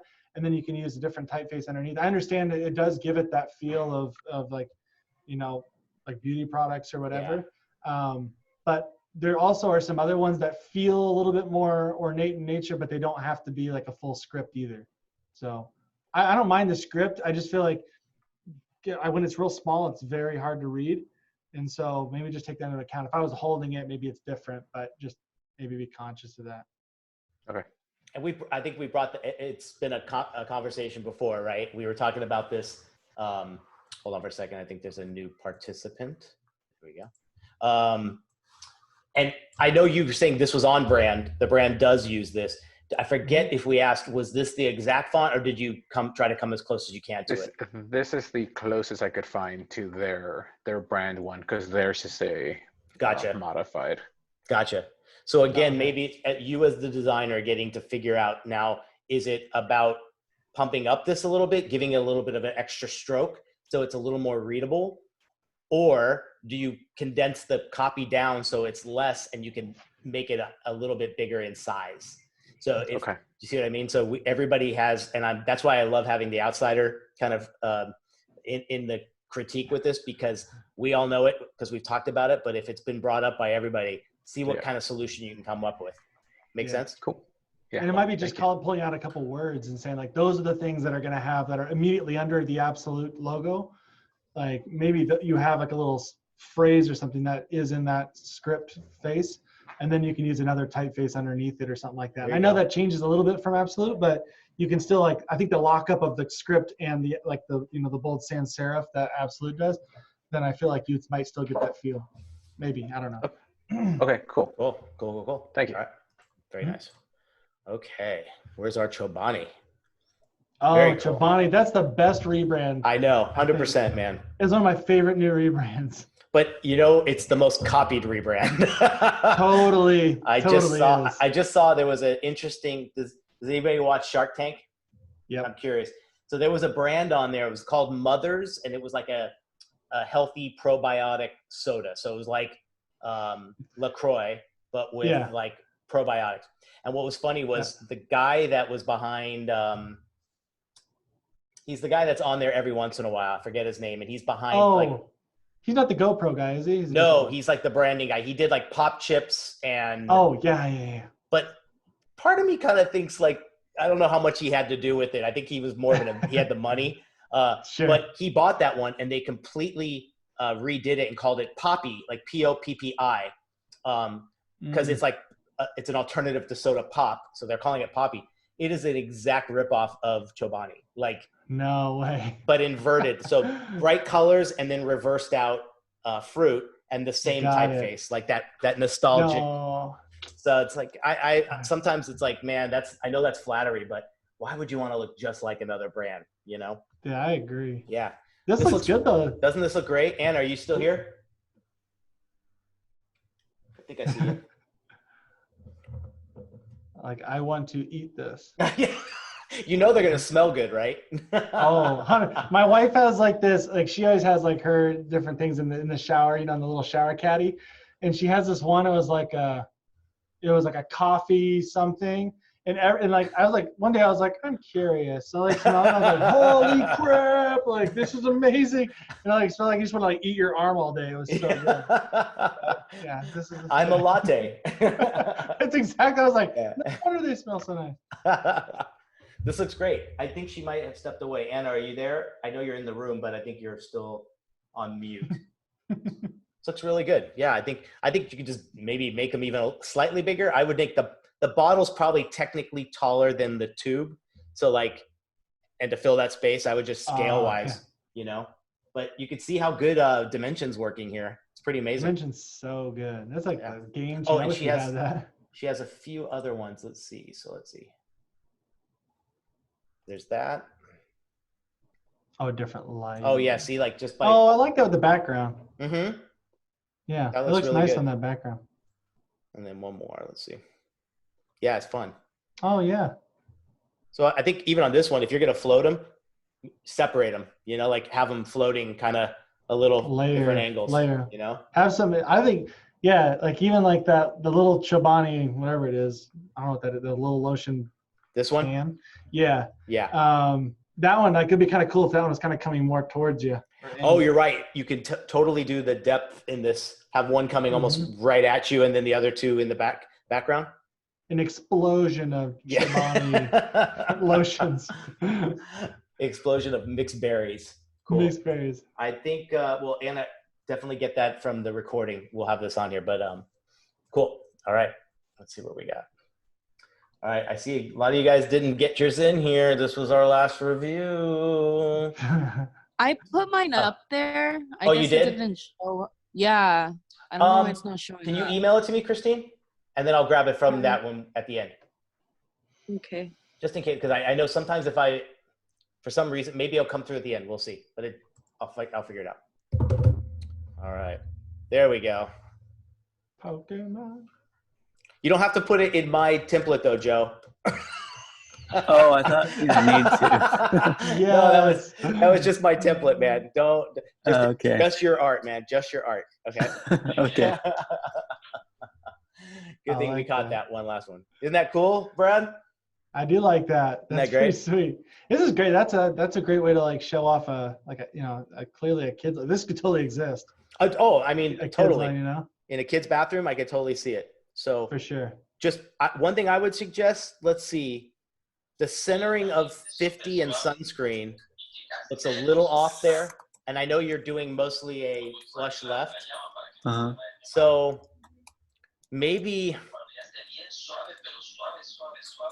you might need another spot for the 50, maybe bottom right, like in a little, like, because 50 people want to see that as, maybe that bottom right, you can do like a quarter circle in that corner and reverse out the 50, like right here, because you got some room, and then you can raise that up a little bit, this whole lockup. Okay. Raise it up and then maybe get the 50 right in here. Okay. And also, the banner, does that say I choose you collection? Yes. Oh, okay. I was like, I choose you collection. I was like, that doesn't make sense, but I see it. I choose you. Okay, I get it. In context, it makes a lot more sense. Okay, I was so confused. But the one thing in the banner though, I would figure out how to maybe add an arc to the banner to fit the text, because the text feels really forced. Oh yeah, I forgot to. So always remember, do it just completely horizontal. Make a straight banner, make a straight text, and together you use that envelope to store it and curve it. Okay. Do it together and you'll match the same arc 100%. Okay. Okay. Yeah. So just here as well. And then again, too, this still looks just a bit big in this area, just shrinking it down a little bit so it's a little bit more comfortable in that spot. Okay. Okay. And then let's see, you got a second one here. Yeah, again, be careful. Well, I know that's like a pixelated background on purpose, right? Yeah, it's supposed to be like an old school digitized video game style. I really think this works so much better. That background is just like made for this. I think on this one, bro, I would just say go with a solid.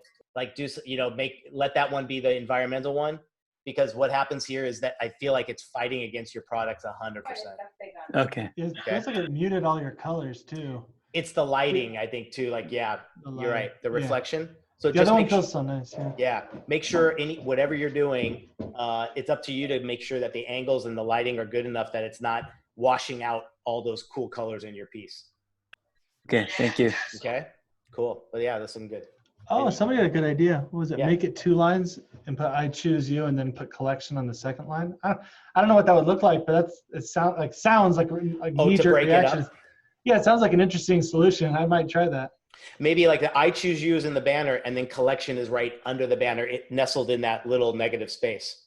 Yeah, because I read it wrong, but Mm-hmm. yeah, because I'm So- not like a huge Pokemon person.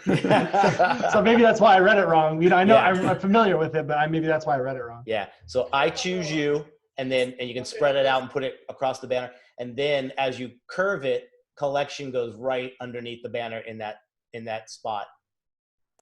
Okay, I'll try that. Thank Yeah, you. give it a shot. And if you have an issue with it, just send me the AI file and we can mess around with it. Thank you. Cool. It looks good though. I like it. Yeah, It looks like fun. I like the Pokeball idea where you split Yeah. the color. That was a good idea. Thank Very you. cool. Oh, cool. There we go. So she's doing Airbnb Dang. Plus. There you go. This is looking a lot better here, That's cool. Jalissa. I like that. So Cozy. only on this one, the only thing I would say is just make sure backgrounds they're props. I don't let them overpower. So maybe what I would suggest is getting this a little more so it's only filling up the space around here, and then get a really nice image of your thing there. I like that you're doing more of a title page here, and this is maybe a little big. Okay. What you can do is maybe what you could do is like repeat your home anywhere collection somewhere here too. Just make sure you're keeping everything the same. So this looks like a much more bolder version of the font here. Just try to keep the family the same, so we're feeling the consistency amongst their brand. That's the color palette. That seems like the color palette thing that we mentioned earlier. It's like where you can repurpose one thing, one color throughout. It kind of unifies everything together. But if you start using too many colors in something, then you start losing like the familiarity between things. Yeah. That's kind of what's happening in this. I feel like it's really. I'll preface this all with it looks really good. I feel like it's a really cool brand mashup. But I do feel like I'm looking here and I feel like there's so many. It feels like there's so many different typefaces, even though if they might even be the same family. Sometimes just the way that they're used, they feel so different. So I feel like there's like 5 or 6, but I know there's only probably 4? Really 3, I think. So you got this script, this sans serif, and is that script the same? The plus and width, is that the same as Home Anywhere? The plus is their actual logo. I had got it. Oh yeah, and she's trying to match. She found something comparable because it's a that very makes way more custom. sense. Yeah. I get it's hard to find the right typeface, and especially when you're a student. That's totally fine. Like if you can't match it exactly. Okay, but that's kind of my thinking was there's just a lot of different type. Yeah. Yeah, I had the Mi Casa is Su Casa. That same type is the same type as the Airbnb on the bottom. And I had that type on the left, but you said it was too bold. Yeah, here, right? Yeah, more condensed. So I would match this with that and let this be the only time you see the thicker, you know what I mean? That way nothing's competing with the Airbnb brand, right? So get this as light as this is here, okay? And again, I think it's just a matter of like, the hero has to be your packaging, not this. So I think it matches, just tone it back, find those things that are a little bit more softer backgrounds and see if that helps, and maybe crop it out a little bit more here. Okay. So your next one, let's see. Would it help to have like a tropical? No, that's fine. It's the same. I think it goes for all these. Would it help to have if it's like a coconut? Like I didn't get the coconut vibe. Maybe that gets more like a palm leaf or something like that. Maybe it's a little more tropical, your background, because even the colors, they feel more like the macaron. Yeah. They feel like that's the vibe, which is totally different than the vibe of like a tropical like coconut vibe. I don't know. That's a good idea. Like this one should be in a coconut, like maybe enhanced by or inspired by what you have in your photo, right? Yeah. And then for again, if you were to do another one in a solo, you do the same thing. But see, like, I guess maybe it's the donuts and this might not be the right thing for this, if that makes sense. So let them be inspired by your labels and what you're doing.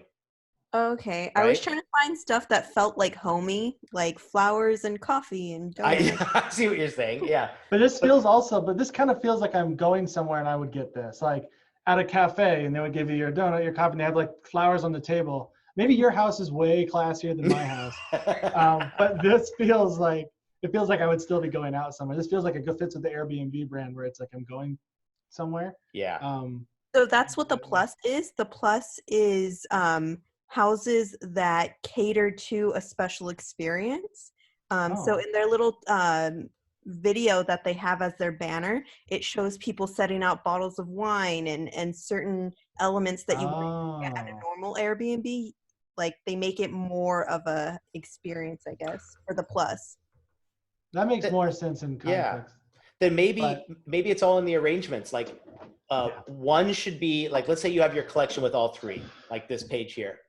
Make the background just simple, clean. Let them hero. When you do your independent ones, like this one, I think it's okay. Then it would be fun to like, maybe it's coconut, but then it's with like some other thing that's relevant to the coconut.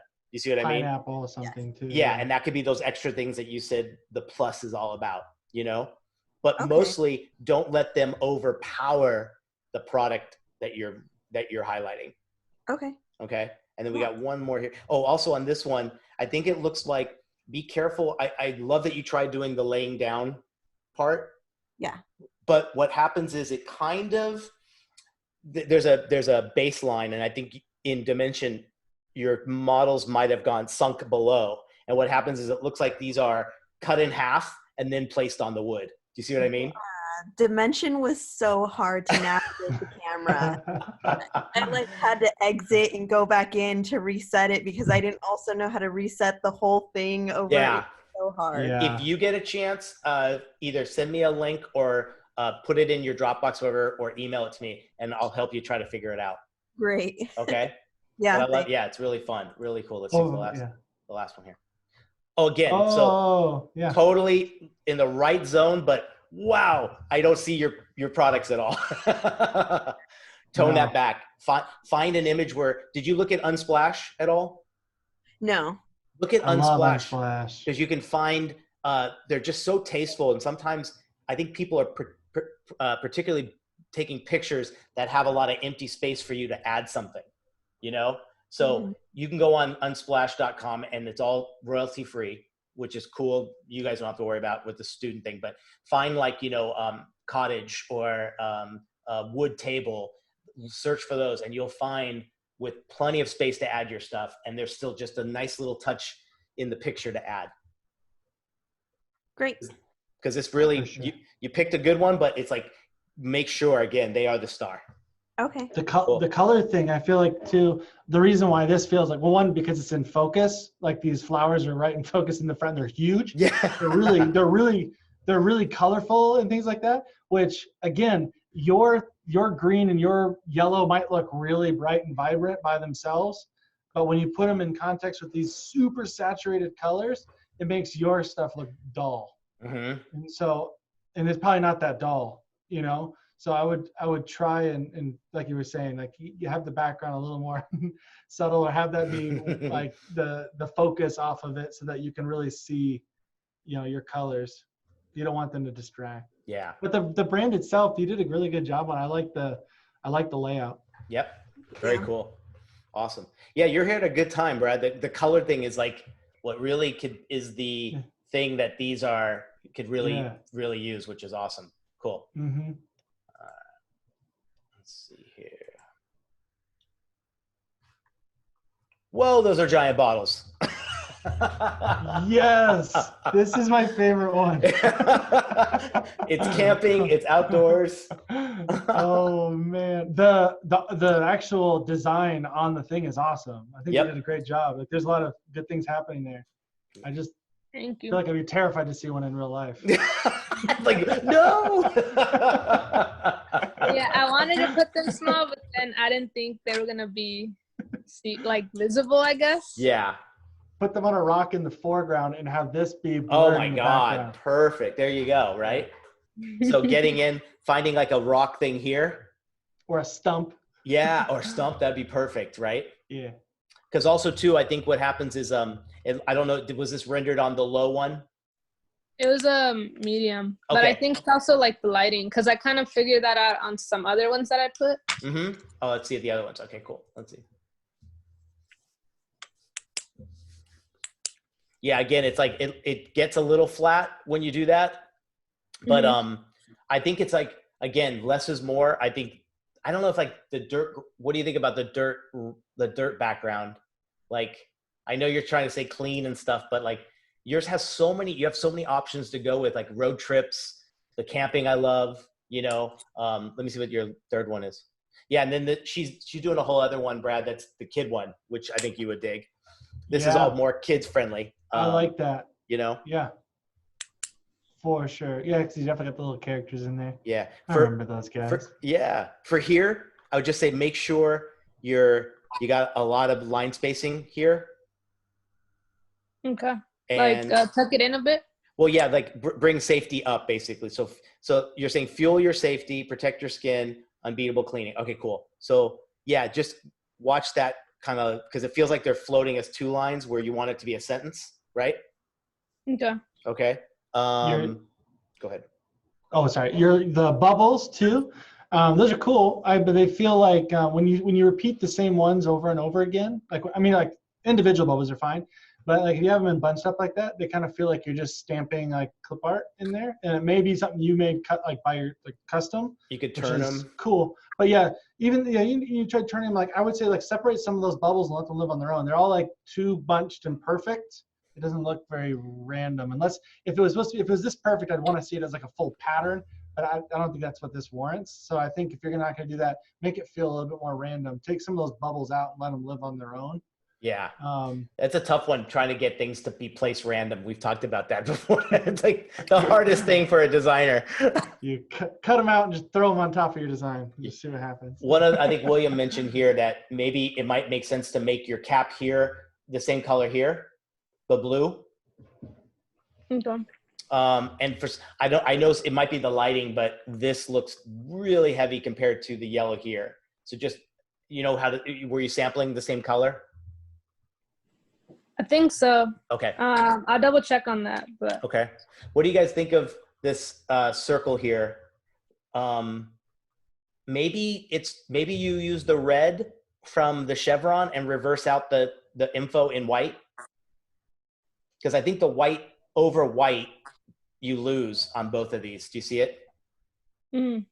So like make the circle red and then the typography within it white? Exactly. And then on this guy here, maybe what you can do is find a spot to add it like off center so it's like not touching the car. Or maybe the blue works better. I don't know. Like maybe it's the blue from Chevron. So then you don't have to worry about it competing with the red here and here. Okay. I think just having that white on white gets a little lost. Okay. So for the adult ones, would that be a good placing where I have the icons? Because I feel like it's kind of battling in the same color kind of. But before we go into those, I just want to say too, like you got this guy huge and then these guys kind of tiny. Like what I would do is get this guy a little bit smaller, bring him in the middle, and then have your two on the others, like the two next to it, right and left. Just to look at the arrangement and be really particular about how you want to have these set up, okay? And then on the adult ones, let me see.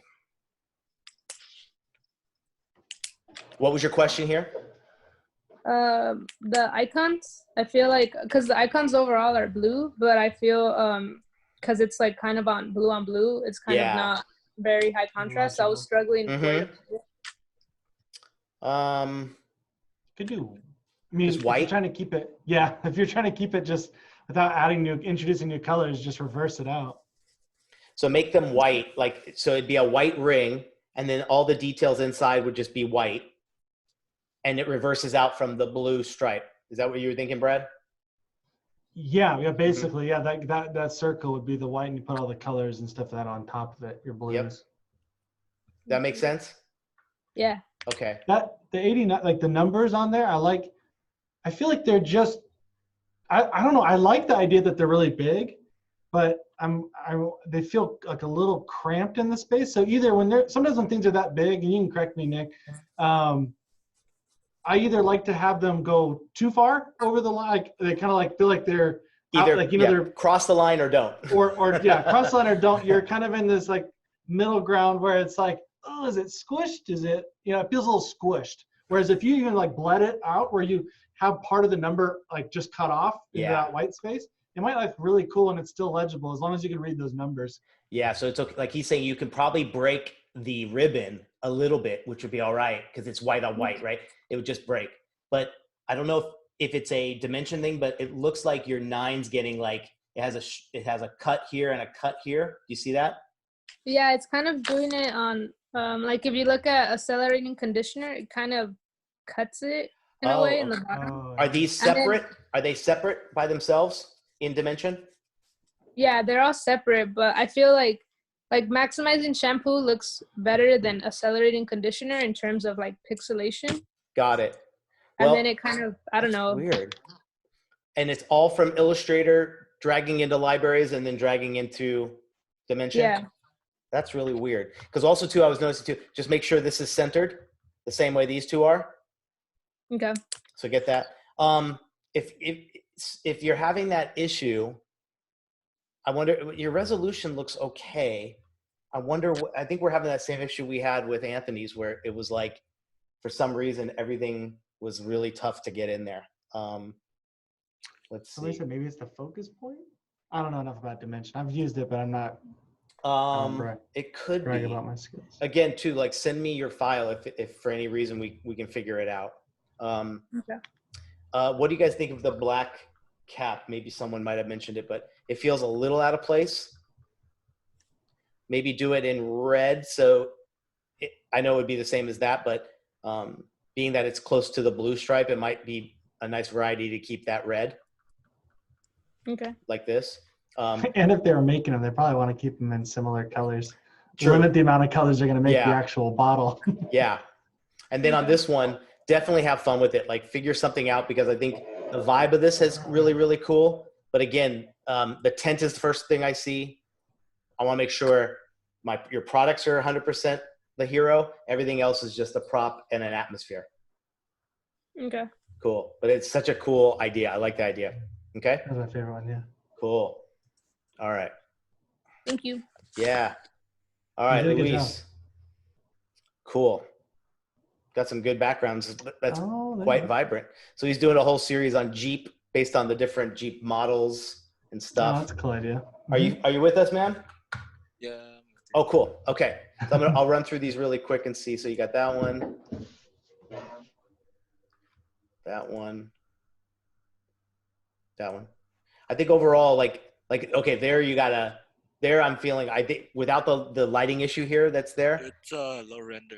Oh, that's okay. Yeah. But you could see that for me, this one's epic. When I think of Jeep, I think of like, the bigger perspectives and things like this, right? Very commanding.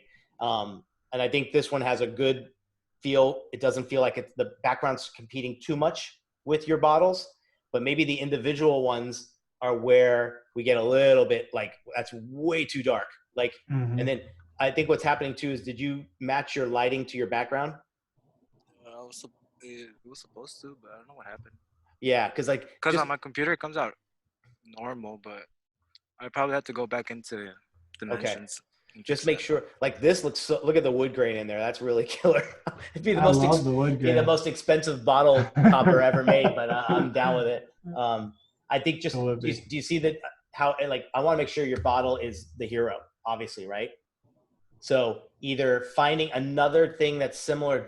This was a good find because you have foreground and you have background, and your bottles work like they feel like they're on a plane that is flat, and then that continues in the background. So what I would try to do is find more continual things like that where this one will stand out just as cool. No, from the last one, I have them all in alone, like separate. Mm-hmm. But they're just different backgrounds, and this was the only one I could render because the other ones, I didn't have time to render all of them. Okay. But I have the positionings already. Okay. Yeah. So just make sure, because on these three that you have solo, the backgrounds I think are just way too vivid and too complex. Tone them back and find those ones again that have some perspective, and just you don't have to have them so big, but just bring it down a little bit. Maybe you have it tilted. Maybe it's just this on a nice rustic kind of Jeepy background. I don't know, could be just gravel, you name it, anything else that we feel would work. So just make sure that these are the things that are strongest, and your backgrounds are just supporting it. Does that make sense? Yeah, Is that a leaf? Is that a leaf on there? Yeah, let me go back. Hold on. On the bottle? Yeah. Yeah. Oh, got it. Yeah, I don't. It's probably the lighting, but it's really hard to see. I almost missed it. Yeah. It's a cool layout, though. I like the design. Mm-hmm. I think it's. I like how you did that. Yeah, that's what I mean. Like I want that to have the credit. So like just exactly right. Tone back those backgrounds. Like this one again. Like I want to just see the bottle on its own. You know, it's like so don't put too much on there, right? Make sure it's a little more subtle, but it's still on the brand the same way you're doing. Sound good? Okay. Yeah. Okay. Cool. All right. Are you familiar with Yogurtland, Brad? Oh, I miss Yogurtland. I know. I lived in California, and that was like my go-to. That like way surpasses Pinkberry for me personally. Yeah. No, I know, and I miss. I have one a mile away, and I can't go. Yeah, I know. Yogurtland, that's my jams. Wait, are Yogurtlands open? No, I don't. I guess not. Probably not. They deliver? Could they do it fast enough? Are they on Grubhub? Hurry! This looks so good. This looks really, really clean. Are you happy with it? Yes, I think the simple background really helped because I was trying to do yogurts in the back, fruits in the back, but yeah, simple was the way to go. Yeah. What would you say, Brad? Even though I think she had a very busy one prior background, and being that her bottles have a lot of complexity, asked her to tone it back. What would if you looked at this? What would you pick as her background color? What I pick as background? I don't know. What would you recommend? Is that do you like this as a good one for all three, or would your mind kind of go to something a little different? No, I like it with the bottles. I actually it's one of those colors that I wouldn't have suspected that I liked with this. Yeah. And I may pump up or maybe even lighten it a little bit so it's a little more white in it. But the only thing that I have a harder time with is those look so vibrant and awesome, but then Yogurtland stands out as a different thing. I don't know. I feel like the colors are a little bit more muted, a little bit more pastel in your actual bottles, but then Yogurtland's this really, really vibrant green and purple. Yeah, and when you compare Yeah, I like what you did. The Yogurtland is not my favorite, which is probably the best criticism you can get. It's not your work, it's their work. But yeah, it's just how it sits on that background. I don't really love it with the background color, but I like your products, how they look on that. Yeah, color. Maybe even just converting this to just white, just a one color white logo to not have to have any competition to it. Yeah, I almost like that. It looks also too, and just correct me if I'm wrong, are their circles off-centered like this? Or is it just, they are? Yeah, they're kind of like eyes? Yeah, they're googly eyes. They're kind of. Oh, interesting. Okay, cool. So again, and then did you try exporting this as a PSD yet by any chance? No, I didn't. Just did them as PNG, and I did them on high resolution. That took a long time to do. Gotcha. That too.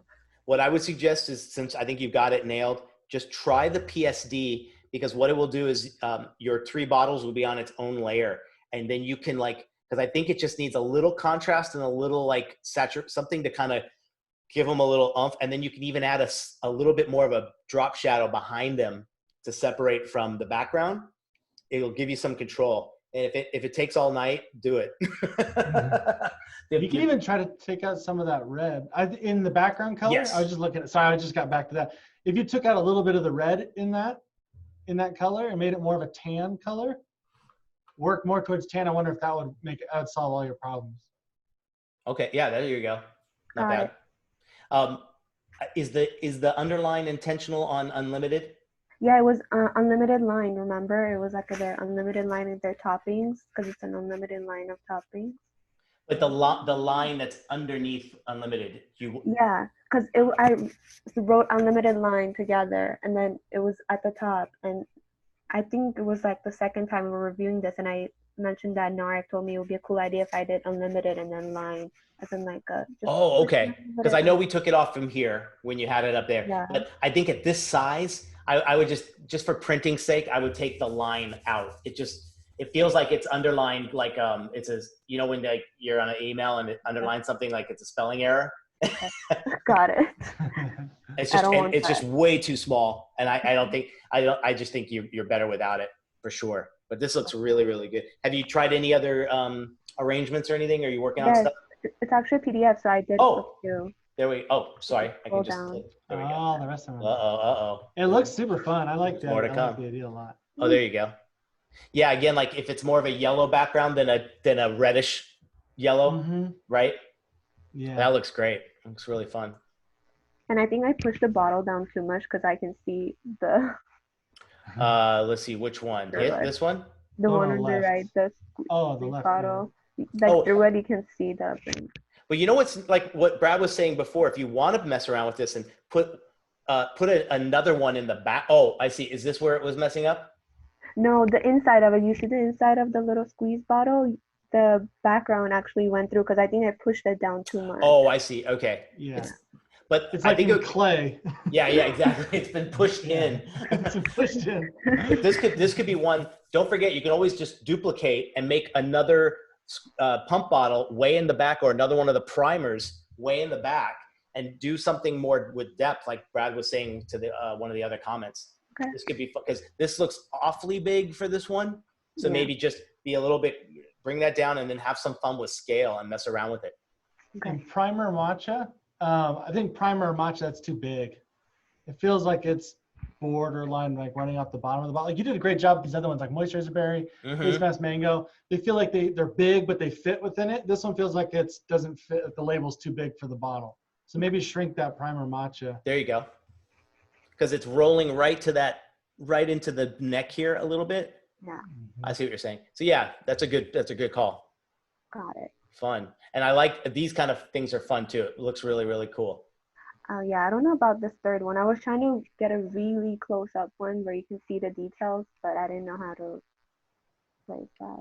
Mess around with it. I think, before you even render, maybe on this one too, it could be like, what I always like, and I'm sure you've seen a few in Brad, where you take a thing like this and zooming them out like this, but then turning all three of them maybe at a 45 degree or slight angle, that they're intersecting the overall rectangle.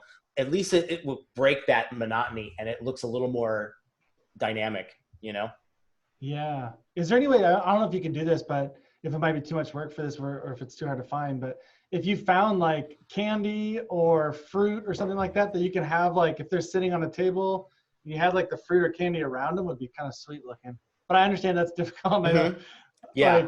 Like on this one, all the toppings just kind of thrown around it. Yeah, maybe a few in the back, like that Google Poly site has a lot of fun. Like they're not so realistic looking. They're almost like cubic, kind of like 3D. Yeah. It looks like really kind of almost a video game or inspired. But it could be fun to try that. But again, I like that we're not over competing too much. And what I would say is, since you have a yellow and a green and a light blue background, maybe in your three backgrounds change to those. So this one stays in your like that nice yellow. This one becomes more of the green inspired, and then this one becomes more of the baby blue inspired.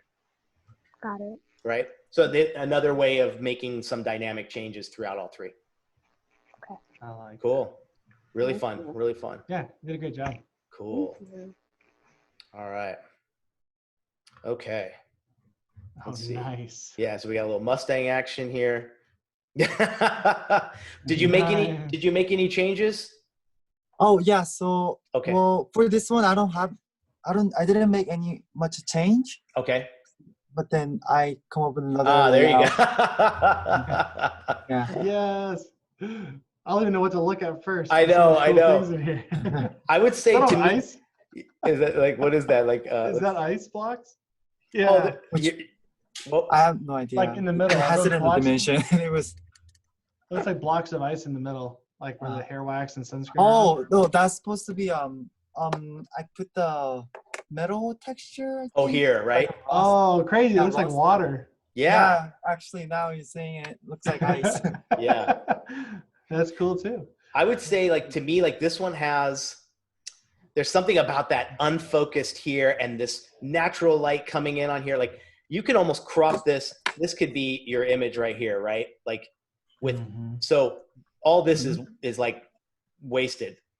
orient this, The big put it title. up, make them 16 by 9, right? Like 16 wide, 9 tall. And then this just more like, I want to see it like this. This is your layout right here. Okay. For sure. And because that's just like, that nails it. And just be careful about this guy. I know you knocked him in that little divot in the road. That's very well done. But I would just straighten it. It looks like it's, again, going into the ground a little bit. Oh, okay. But wow, this really has it matches the vibe of the background like perfectly. Yeah, it's got the little warm glow. Right. Which is nice. I think you could still like brighten it just a tiny bit. Like, it's like almost like you put a spotlight a little bit, not a spotlight, but let's just say like it's just a little brighter in the front, just so it stands out even a little bit more. Because it still looks like it's at sunset, but it looked like, let's say you like gave it some extra lighting in the front, so those really read well. Yeah. It's this feels very real. Yeah, exactly. Right. I think this one is a bit, maybe too much. Like, it feels like we've turned it into Mustang for kids a little bit. Like, just because we can do something in Dimension doesn't mean we should. No, we don't do all of them. Yeah, we don't do all of them. But there's something here. Maybe it's about just editing yourself and taking away the stripe, taking away these gold things, and maybe taking away the Mustangs, and there might be something there, right? It still could work, okay? But I love the attempt. And on this one too, I think this would be a fun one as well, but let's orient it the other way. Make this horizontal, okay? All right. That's looking really fun. That's great. That's cool. This is just like amazing. I have one more question. Yeah, go for it. Does it so the image size have to be the ratio have to be 16 by 9 or I like think it's 16 inches by 9? It's in any capacity. It could be that's just your ratio. So if you're doing it in pixels or whatever, it doesn't have to be that big, because I think if you do a 16 by 9 document at 300 DPI, it might be way too big of a dimension file. So just make sure that I shoot for like, what was it, like 2,500 pixels by like maybe 1,000. Right, just to keep that ratio. Yeah, I think, and it just, as you build these and need these for case studies, this is just a much better orientation to have to build a case study off of, right? All right. Okay. Thank you. Really fun. That's cool. All right. Great job. All right. Nice. Okay, the background looks great. This looks good. Are you having? It looks like it might be. Is there an issue with any pixelation, or how are you feeling on yours? Yeah, there's like pixelated. Because this looks perfect. Yeah. And then this guy got a little like. It's really weird. I wonder, how did you render? Did you do PNG? This one I did PSD, so I can add the white part. Oh, good. Okay. Gotcha. Interesting. I wonder what that is. And the size of your file is pretty big at the first. Yes. Okay, cool. Interesting. I wonder, take the tube, the upside down tube, and maybe turn it. It might be a lighting thing, because I can see how it's bursting here and here a little bit. So work on either the lighting rotation, or actually turn the bottle just slightly and see what happens. That could help. Are those both the same pink? Are those supposed to be different? These are different, right? Yes. So this is strawberry. This is cotton candy. Oh, got it. Okay. Are they too? What do you think? Are they too close? Should this go more strawberry? First off, I'll say I like the design. I like to start off with, you got to do a compliment sandwich. You do a good, and then you do what you need to work on, then you end it on a good. That's how I like to be treated, so I'm going to treat you the same. Can I make way. a t-shirt with that, Brad? Compliment sandwich? Yeah. We'll split the profits. That's exactly. Done. Yeah. Done. But yeah, you did a great design. I like it. In terms of like the colors, you're competing with a really like strong color palette. Duncan already has like that magenta right with that orange.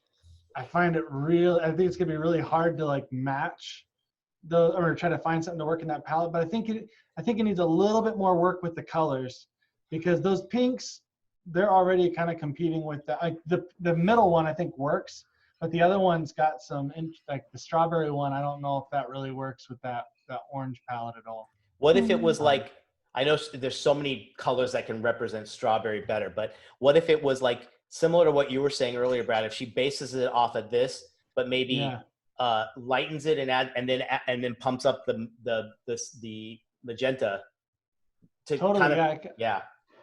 Yeah. I totally think you could do something off of that, or you could even go off of the orange and go add a little bit more red orange. There you go. Add a little more red in your orange, Mm-hmm. and you could probably get away with it.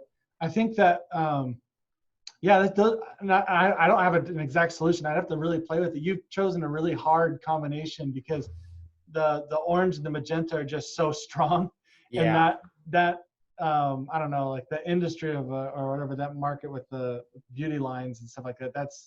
Those aren't the colors typically. Yeah. unless you made this like a brand for like young teenage girls or like young like tweens, you know, and then this could be, you could use all the crazy colors to match that. You can make this more like a punky color palette, but I'm not going to change your whole project. Yeah. I would try to work within one.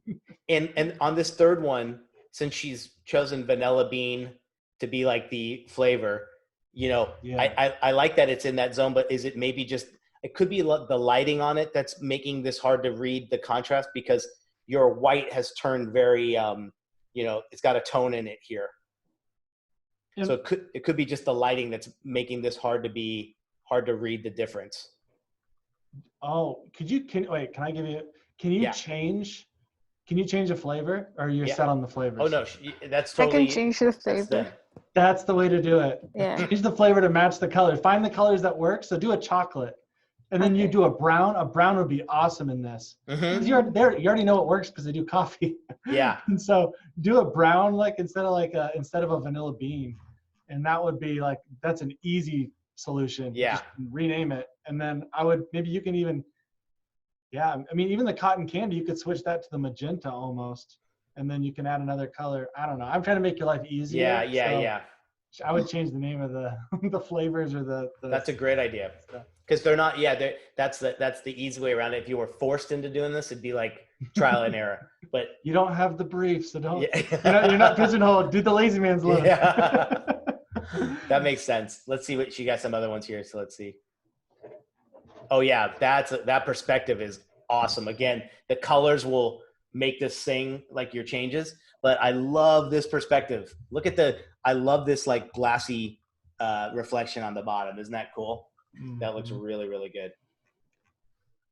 Especially with that bold type. The bold logo makes it feel like a bold brand. So looking at it that way, it makes it more interesting. William, you were talking about metallic. Are you saying for the 3 individual flavor colors? I was wondering if maybe that's the reason it was doing that weird reflection thing on the previous one. Maybe it was the metallic element. Ah, gotcha. Did you mess around with the metallic at all? It's not metallic. It's glossy. Oh, okay. Texture. So again, that could be that's what's making it very shiny and oily. So maybe pull back on that. Okay. Because I think the flat colors of this could really be neat compared, you know what I mean? As this line, it's a way of taking the Dunkin' brand and like toning it back a bit, but the extra gloss could be maybe what's doing it. Is the orange background, is that the same color? Are you pulling directly from the Dunkin' logo? It feels like it's a lighter orange. What was it? Oh, this orange. Yeah, is that different than the Dunkin' orange? It's actually lighter orange. Okay. Only reason I say is because it makes your logo look a lot more dingy. Not there. It's okay there, but when you put your products on top of it, it makes your logos look kind of like a dingier orange when it's not. That's a classic example of just context when you put it next to another brighter orange. So I don't know if I would match it exactly or if I would do something to make that feel more vibrant, because the logo should be the hero there. The background kind of makes the orange look, I don't know, it steals the thunder from your orange on your product. A little bit, right here. Yeah. Yeah, it looks a little flat and dingy. And we were talking about like that could be just an issue we're having with the file, because I think someone just mentioned it too. The end looks like it's gotten chopped off there. So like, let's try bringing in a fresher, cleaner version from the Illustrator on that, just to see if that happens. because I don't know why that if it's floating by on its own, hopefully it shouldn't do that little cutoff on the top of the end there. So see what you think there. See, you can add some different flavors if you want to adjust your colors and make them a little bit different. Because you're right, this could almost be your cotton candy color, right? And then easy, right? And then let this one be something. I mean, I don't want to say do orange, but if you got brown and then the cotton candy, see what other flavor could be an alternative for that. You could probably introduce a strong yellow, but it could be a banana flavor. I don't know, banana. I don't know, whatever. Yeah. But it would be a stronger yellow. That's really pale yellow. All your colors, if you can kind of keep it a little bit stronger, I feel like that would fit. And one little thing that I noticed is just little things that I call them artifacts, but where you have the DD for Dunkin' there at the lotion on the vanilla, the way that the ice cube locks up on it, it does a weird thing. It gives it like horns. Oh yeah. just be careful. Yeah, with your logo, whatever. Sometimes it just does that. It just interacts weird with it, but always be really careful about, because your clients are going to be really obsessed with their logo. And so anything that overlaps with it, that's always, they're always going to catch you there. There you go. Because it's cool here. We get the context of it, but you're right. There it's kind of, you're right. It's kind of looking like horns. It's got horns, yeah. Let me see. There was a third one too. I don't think we looked at yet, but. Oh yeah, there you go. Oh, cool. Yeah. Very fun. Cool. That is fun. Oh, this dimension is just too much fun. All right. Do you feel good on that? Yes. Okay. Yes. Awesome. Thank you. Cool. Yeah, you did a good job. I like that. All right, guys. Not seeing, getting a lot of vacant pages here. It's your last attempt. All right. Cool. This looks great. Oh, I need this. I love awesome. It. Are you still with us, Anthony? Let's see. Don't think I see him in here, but yeah, it's very cool. That looks great. What is he planning? I wonder what he's planning on doing with that. It looks almost like he's left space to put copy. Yeah, I think it was, so it went from a change. This was going to be an open window showing the product. And then we all decided maybe some of these might not look that good of a liquid, the hot sauce to show through. So that's true. So so I think the idea was like to mimic it, but like I gave him a few comments via email, so I'll follow up with him. But you're right, because now it's starting to look like it's like this. What's going to come there? You know? Yeah, I feel like there should be something. It demands so much. It's so heavy, and it's on top of all your text. Yeah. So it feels like, I don't know, it's just real heavy for that top. Because I think he might even find that just taking it out, because everything else is getting a little, like this is getting so crammed. I think we can keep this here. The saucy could be like here. The logos, the Bell logos could be here. And then kick this up. Just let it. There's such a bold brand. I think it could be bigger. Smashed. Yeah, it's getting smashed. But you could also do, like, the other thing you could do is, like, you can make that thinner, right? And move that all up. But you can make that, because I don't dislike that there's a dark color there. It's just way too heavy. Yeah. What if you made that into a really cool pattern? I mean, there's a lot of patterns and things going on here. Yeah, he's already got like the offset. Yeah. If you didn't already, I'd be like, do like a cool like zigzag pattern across there. But yeah, he's not here either, so. Gotcha. All right, well, I'll give it to him. There you go. And we have this recorded so he can see it. The top triangles maybe be more centered in a line. The top triangles be more centered in a line. It looks like. Oh, I see what they're saying. Yeah. They're like, it looks like it's like misprinted a little bit. Oh, here. Yeah, it's That's those little nuances, because it allows you so many turns and things that the art you're laying on the model might get a little tweaked because it looks like he's turned these a little bit, which I think looks cool, right? It's creating that thing. But I think, again, too, if he did a forced perspective and lowered the camera angle, this would look really, really cool. Yeah, for sure. Cool. I like when they do the different camera angles. Oh, yeah. I mean, it's free. You can do it on here. Yeah. It's an easy solution. Let's see. Okay. Are you familiar with See's Candy? I think you've probably seen it. Yes. My wife is like her favorite thing is See's Candy. Nice. Cool. Rain, are you with us? Hi, yeah. Hey. Cool. I think we got it. It's looking good. It looks like, again, like just inconsistencies. Like, did you find a good enough resolution image for here? I emailed you my file last week. It's still pixelated. I don't know why. But It's like is it's it a good enough specifically on that. size? The original art that you found, is it good enough? Yeah, Okay, it was a big file. really? And then is it just a PNG that you put in your library all on its own? I just have them on the board and I'm adding to library, so I'm not exporting them. So, okay, so yeah, I think what I would do is add it to the library from like the file itself, the Right. PNG, Yeah, that's what I've been doing. and make sure it's not like, um, 4 DPI and 600 inches. You know what I mean? Like, if Right. it's a big enough file, make it around 200, 300 DPI and maybe 4 to 5 inches, whatever. Try to get it so it's not so massive, but it's much more quality. Okay. Right? And then import that into Dimension on its own, not from AI, and see what happens. Is it also maybe blurry because the text on the lollipop's an image trace? Oh, they are? Yeah, just on the lollipop. Oh, now kind of hard to say. I know what you're saying, but I don't think it's the whole thing looks a little pixelated. Right. Compared to like when you see like other things here that are looking a little bit more sharp. Okay. Those suckers are so good. Yeah. Oh my God. I know. Those are good suckers. Are they delivering? Yeah, right. I'm making a list. I'm making a list. Making me hungry. Oh, there you go. So now, okay, perfect. So you found a cool spot. So what I would do is move them more centered here, and you can actually turn them to match so it looks like they're, a little more lined, like the box you could turn to the angle of the shelf. You know what I mean? So it's facing like here, like make it, you know what I mean? And that'd be such a great image. That would really look cool. Try to color grade a little bit on that background too. It feels like it's got a little bluish green hint to it. Mm-hmm. You could play around with that background and make it how you want. You can make it more vibrant and take out some of that green. Okay, yeah, I added a blur, and it was like. I like the blur. Yeah. The blur is great. I think just like in terms of like the quality of the photo in the background, it feels really dated because it's got that greenish hue. Yeah. But, it's funny. Like See's Candy also makes me think of like, it's definitely got more of like a heritage feel to it because it's an older brand.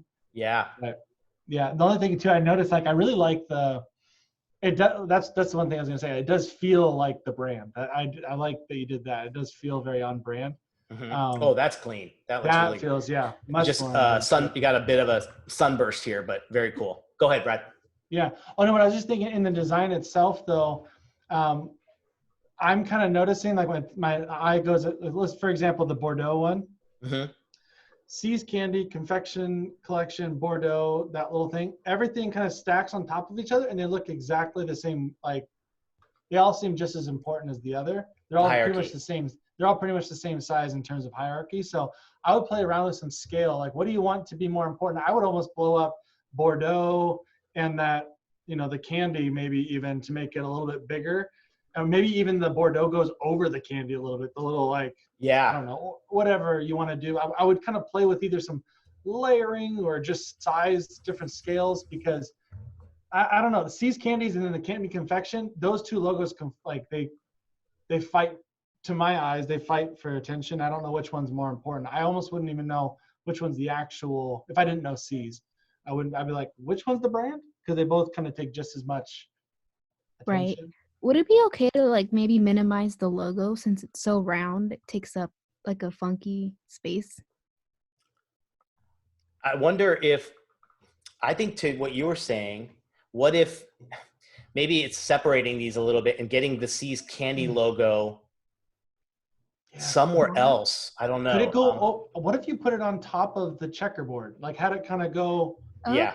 I don't know, like right overlapping here? overlapping the checkerboard a little bit, and then you made the Bordeaux a lot bigger, the candy or whatever a lot bigger, and then the Confection Collection. I mean, I would kind of boost all those up. See's Candy, they know what it is, and if it has like its own little area, it feels special, and it does have a nice little lockup with the black, so you will look at it, especially if you have it with the checkerboard. I don't know if it's on brand or not. Yeah. Well, let's see. Well, I want to go back to this. Oh, so yeah, so you got you did the boxes, which is great there. I wonder too if you add the trade dress of the checker to the tube, that will allow you to bring this down and it has a spot on everything, right? Like you were saying, I could almost see if the C's Candy thing was either here or here, kind of halfway, right, overlapping it. Halfway, yeah. Then she can raise everything up. The confectioner collection is on its own here. Bordeaux is the flavor. So maybe it gives her a little more room for the hierarchy. Yeah, you can even put the confection collection in almost like a little ribbon and give it its own little pop of color if it's that important.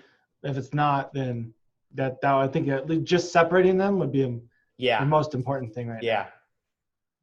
Okay. Cool. But yeah, this last one really, this has that feels exactly like, C's. Yeah. It's like pure white. That marble. Yeah. That marble. Yeah. Looks good. That feels more like it. Although this little butterscotch thing looks huge. Yeah. Yeah. Like, yeah. Again, I'd bring this maybe to the middle and and then swap these two. Okay. Right. So it's just so you get a nice kind of natural layout. And if it needs to come down a little bit in size, no problem.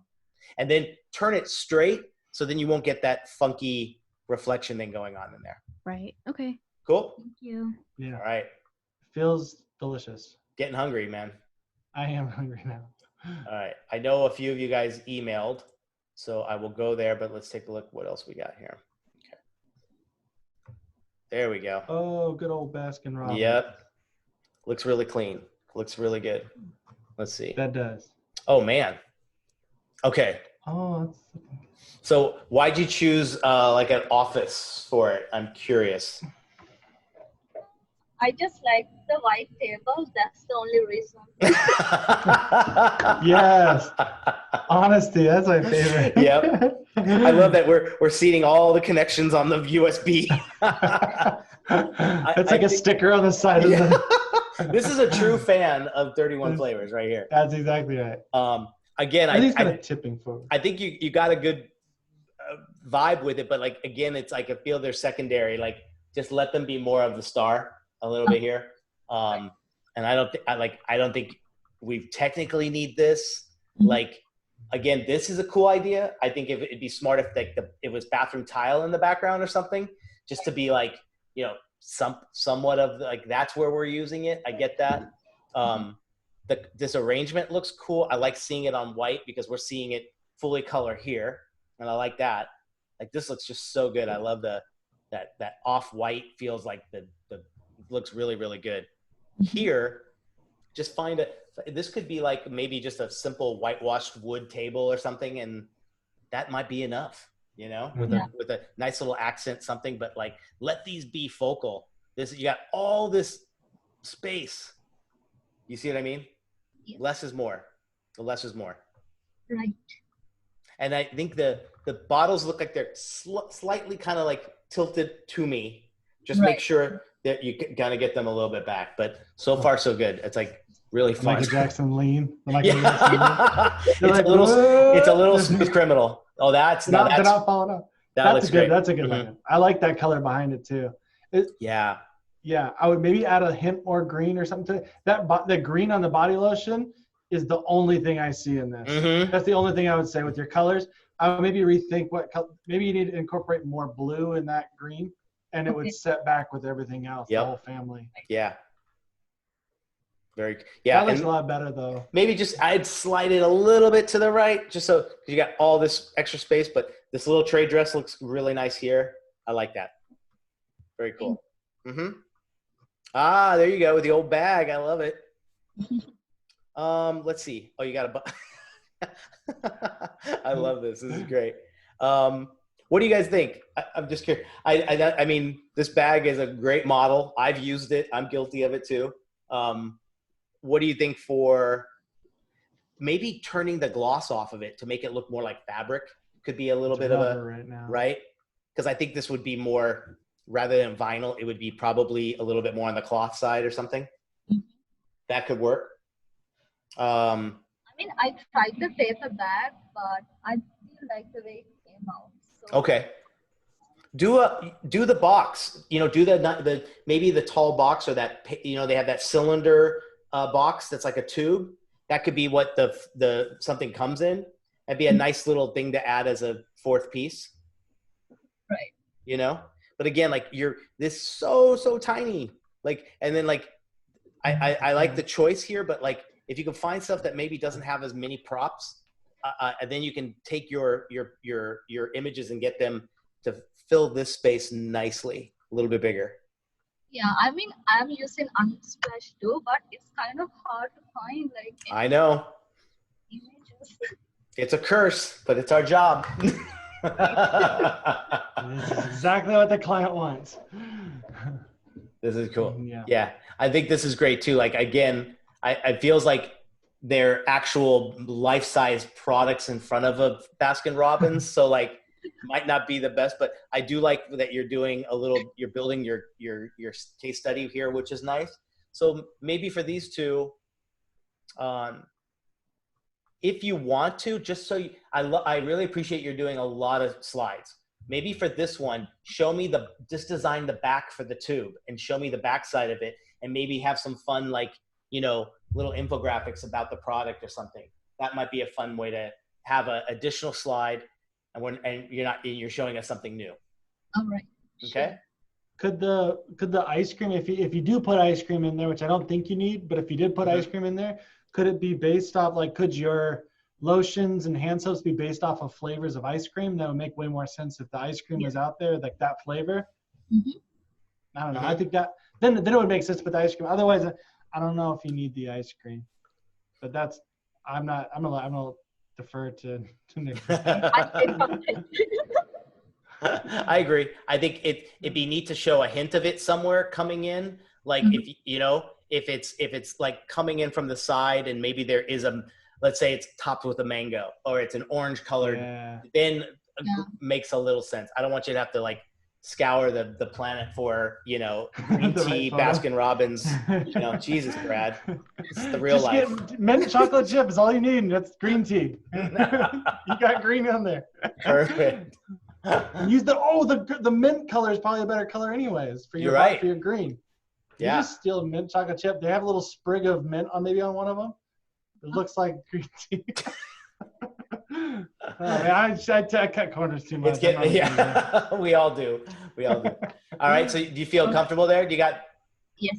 Okay, cool. Very cool. Love seeing all those. Fun. All right, Mr. Adobe. I want these. Yeah. Oh man, wouldn't every user, like, this is great. This looks good, man. What does Adobe Illustrator smell like? I know. What is it? Regret and late nights. Lots of frustration. That would be fun if, you know, to do a line like that for sure. This looks good. Were you able to try any other orientations or angles? No, I didn't. Not yet. Okay.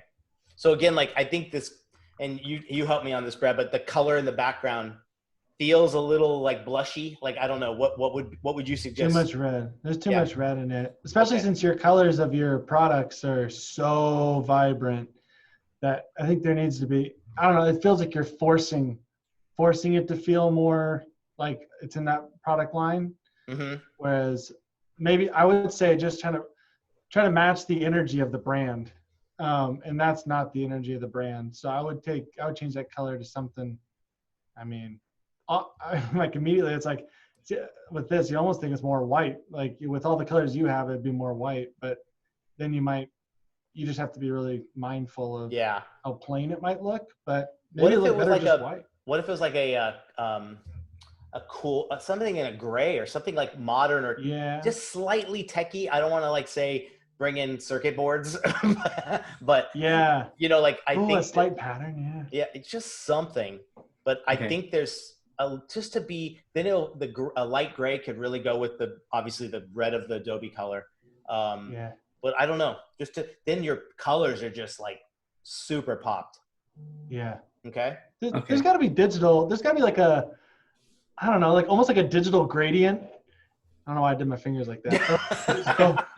The Matrix, the showering numbers of the Matrix. I'm making them right now, in my mind. No, I was thinking. I was thinking it would be like I almost feel like I don't want to see like little blocks in the background as like a pattern, but it'd just be like a grayscale, like super, like not like a dark gray at all. You want it to be like white, barely gray. Yeah. Just have it be like a really subtle texture, but then your colors pop, and maybe the gray comes from the top right, and then your white is the only thing behind the white's only behind your work. So those really pop, but then you have a little bit of cool information in the right that doesn't distract too much, but feels like an added. Yeah. Makes sense. Very specific feedback. I'll do that. Okay, and then let's get a few of you sent some here.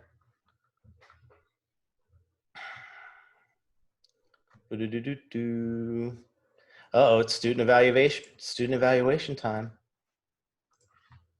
Make sure you're doing your student evaluations. Well, mine isn't rendered yet, but mine's just more like for feedback from you. Okay. Is this it here? The Angry Orchard, right? Yeah, so I'll probably just like wait until. Let me get that here. Oh, but the one you sent me, can we look at that? Let's see. It's just a flat design.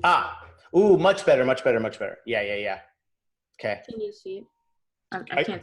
Can you guys? You know why? Because I'm sharing the wrong screen. Hold on for a second. You all fancy with all your screens. God, I know. I don't know which of my 5 screens this is on. Oh my God, let's see here. All right, so let me get this over here. Wait, how many screens do you have, Nate? I see your head like bouncing around. It's like I have not. I only have 2. Okay. And I was trying earlier to do. I just realized I can't do sidecar. Where you can bring things over to the iPad. Yeah. Let's see. Let me grab Zoom and share that monitor. Desktop 1. There we go. Share. Okay. There we go. Are we seeing it now? Oh, I see it. Yeah. So I think by far huge improvement on this. I love the where it's going. My only thing would be this font does not go with Angry Orchard. Find something that's just complementary to. They're more rustic and kind of they got some age to it, right? Yeah, their logo, their logo font, like it's like more aged. But when I looked at their like the actual like bottles and stuff, they actually have like just like a sans serif, just plain. But italic? Ooh. Oh wait, no. No italic. Well, the difference. I'm looking at the Angry Orchard now. Yeah. They have they have thicks and thins. That makes it feel like a little bit more aged. I feel like. Smart. Yeah. Okay. But you'll see they got they're crisp apple. Look at that one. Look at the type on that. Okay. If you can match a typeface like that, isn't there like a site that does helps you find fonts? Oh yeah. There's What the Font. Oh yeah. What the Adobe Font, all that stuff. Capture does it now. I know there's a font that looks like that. I was gonna find it. Anyway, you go ahead. I'm gonna figure out what that font was if I can real quick. So I was just saying that to me, that's kind of the biggest thing I would try to get something going there, for sure. And then start messing around. And then I think the background colors look cool. That's going to help them each stand out. And then your cap or whatever could be the color. So maybe what I would do is the cap either should be uniform, this or based off your background. So it would be a darker version of your pink, a darker version of your this color, this color, and that color should be your caps. Do you see what I mean? To be on board with either do a uniform, maybe it's the brown, like this dark brown of the Angry could be your cap, or change it to a darker color of your flavor. Will do. Make sense? Okay. But yeah, super better. Okay. And if you see any good suggestions there on type, Brad, go for it. I'm trying. Okay. I was trying to find the typeface. Yeah, go ahead. Random, but is there to save the chat? Is there or do I just take screenshots? Someone told me there's a way to go into it and export it. Let me see if I can find that. Okay, yeah, I just wondered because there's really good comments and stuff. So. But we're also recording these. These are all on YouTube. That's true. Yeah. Okay. Oh, so I can see the chat. The chat's still. Oh no, you're right. That's the yeah. thing, yeah, I got you. Oh, the ones that people are saying. Yeah. Okay. But it's okay. I'll just take screenshots like I usually do. I'm gonna look tonight and see once this is done and figure out how we do that. Okay. Okay. Thank you. Cool. So here's IKEA. Let's see. Yes. Oh, Oh, nice. sweet. Oh, that looks kind of neat. That's fun. Oh, this is cool. Yeah. Oh, that's cool with the bubbles. I love that. Really neat. Let me see if I can get this a little bit bigger here. Cool. Okay. Yeah. So one that I would say, maybe because this is small, but this is the one I really like. That's all three nice and big. I do like this idea of the pattern. This is like your whole series, showing it. But the front and the back. Yeah. But she's definitely taking that. I love that. Get one that really, I don't know if it's the blue is way too much here, but like I want that one that shows all three really, really strong like that, because these are fun I love this vibe. This is really fun. And it works with your idea here because they're all different colors and different illustrations. And this is a really great, like this to me is like your second page. Like it's showing me the back. It's showing me a little bit of fun here, but get that one hero one that's got all three just as, really strong. Okay. Okay.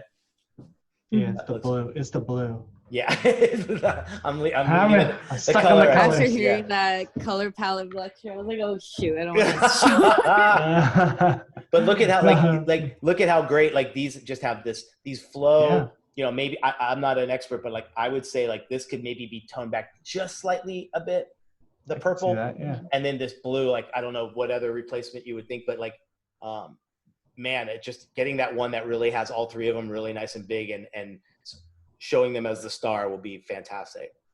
Use the blue from your other stuff, like in the middle. Oh, this the winky face. Yeah. One.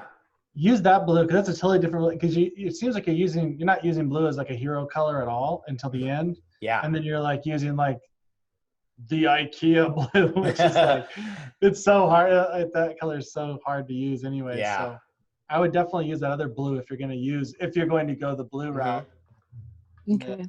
Yeah. Maybe even some gradation in it to show that it looks like a backdrop. Do you know what I mean? Where you do a highlight and then a quick like dark and then fades to a lighter color, just so it looks like it's got like a natural backdrop behind it.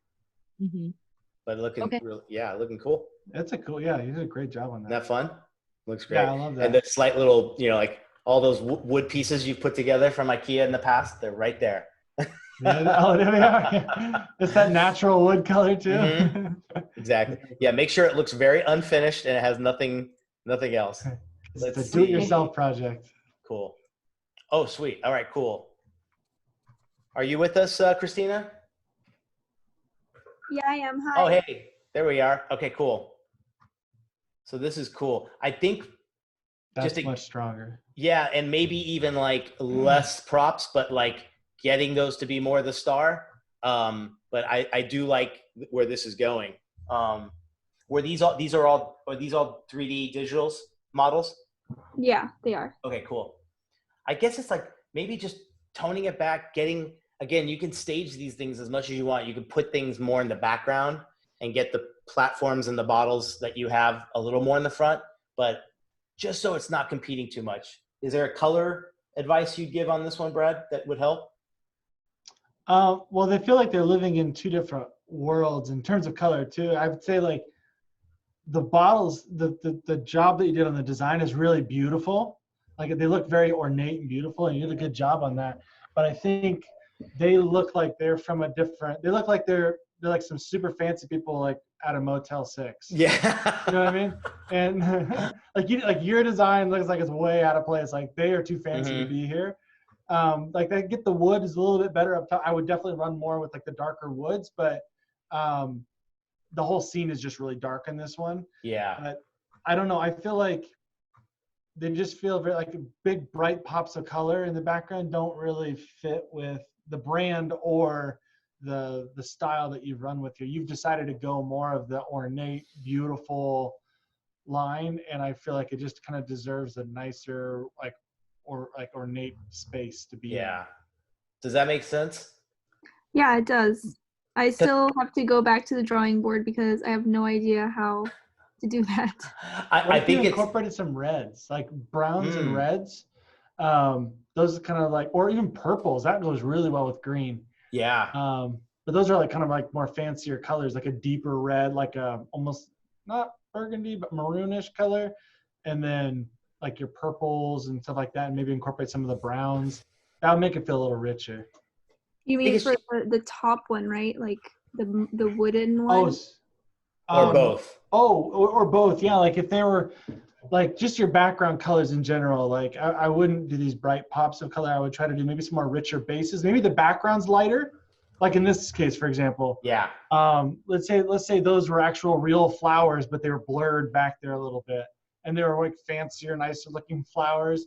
And then you had the background could be like a lighter color so that your stuff kind of pops off still. But then everything like the little bases that they're on the ground, like that stuff I feel like could be more of like a darker like wood or like a, I don't know. I don't want to like, I'd be scared to just like give you the like, yeah. I could without seeing it, without playing with it, I can't tell you, like, I don't want to like mislead you in any way, but I feel like just something like richer textures, like wood textures or even fabrics or something that it's on. Fabric would be cool too. I think like you nailed it by like, don't overcomplicate it. It might just be finding the less is more simpler, more adaptable to their brand. Like, again, like I think you nailed it by saying it looks like it's in some modern environment that's very contemporary, and yet your designs have this great ornate, value to them. So like, it's just like, find that one, and even just email me a side note, like, backgrounds, and I'll take a quick look through some of the things that I've bookmarked over the years and see if I can find something that might be a good match to this. Because I think that's all it needs. Like your work is done. It's just finding the right scenario. Exactly. Got it. Thank you so much. Okay, cool. It looks really cool. It looks super fancy. Thank you. Super fancy. I want to buy it just for the bottle, Exactly. Yep. Let's see. Was this a new one, Luis, that you have here? Oh yeah. Okay. Yeah, I would say too. Like it's like, again, it's like a little. Maybe it might be a little conflicting that it's this dry desert, and then there's a splash of water. Yeah. So again, less is more. Just find those right scenarios that this will go in, and keep to the vibe. Oh, okay. Cool. But it's cool that you're trying. I know that it's got a lot of fun things to mess around with. Can you refresh it for mine? Oh, is this not it? There's a new one. Did you a new email? Yeah. Let's see. I think I only got one from me. Oh, there it is. Okay, it's coming. Let me just go in order here so we can see. Yeah. All right. Oh, now I'm really hungry. Dang it. Throw in the pizza. Extra most bestest. Did you notice a little something cool here, Brad? You added a little beard? I appreciate it. That looks great, dude. Let's see. That's the beard champion. That's clever. That's there you go. Clever. Okay, there you go. That's kind of a nice idea. I'm so hungry. So I'll go through all three of these real quick, Narc. But Brad, perfect person for this. Background color. Does it work to go orange on orange, or what do you think? I'm not like offended by it. I will start with that. It doesn't offend me. That peach kind of offends me a little bit. Okay, so like this one. Yeah, that a little bit, just a little bit. I think because it's such a bold brand, and I understand like you're trying to like, I don't know, it kind of sucks a little bit. I actually prefer the darker, more vibrant orange behind it. I think it's kind of cool. Yeah, because like sometimes that works. Because if you go to Little Caesars, that's basically what it is. It's just all orange. Like they love their orange. But be careful to not make your orange on your product look muted. Yeah. Okay. A lot of fun. We always have a lot of fun with that background and making it really pop because it's easier. But then as soon as you have like shadows and things on your product, it can make it feel lesser. Yeah. You don't want that. Okay. Yeah, sometimes the things I've always loved are the exact same color of the package as the background. And as long as there's a good enough drop shadow, it really looks fun, So I dig that. And that pizza is not very big compared to that bottle. Let's see. Maybe what I would suggest is like have it come in like this right here, and then center it. Let this guy be more the star again too. Okay. What if your bottle is the shape of a pizza? More so even. And you could add, or you could do it. What if you did, this bottle is kind of like in the shape of a pizza. Oh, what if you did a whole bunch of them like a pizza and have one taken out? Oh, that's it. That's There why you he gets go. paid the big bucks. Yeah, if he gets a good grade on this, I expect something in return. Just kidding. He'll What's your deliver some address? pizza to you. I would like an extra meal specimen. Yeah, I'll you could Venmo totally you. do that. Cool. Oh God, now that I think I'm making a phone call as soon as we're done. This pizza looks so good. All right, that sound good, Nark? Yeah. Does that mean the ad works? The what? Does the ad Maybe the work ad if you're work. hungry? Yeah. It does work. Yes. All right. Let's see here. An alternate color, if you didn't do the orange, maybe it would be a yellow. I was thinking. Good. All right. I like the orange. Whoa, 24 megabyte. What do we got here? Hey, there we go. Whoa, Oh, it's wow. rendered really well, though. Yeah. Oh my gosh, that looks great. Is she still? Are you guys still with us? Let's see. Oh, I hear him. Oh, there they are. All right, excellent. Yes. What do you guys think? I really like that. That looks good. The new positioning of the guy is perfect. Everything looks really good with that. Any concerns or questions on her end?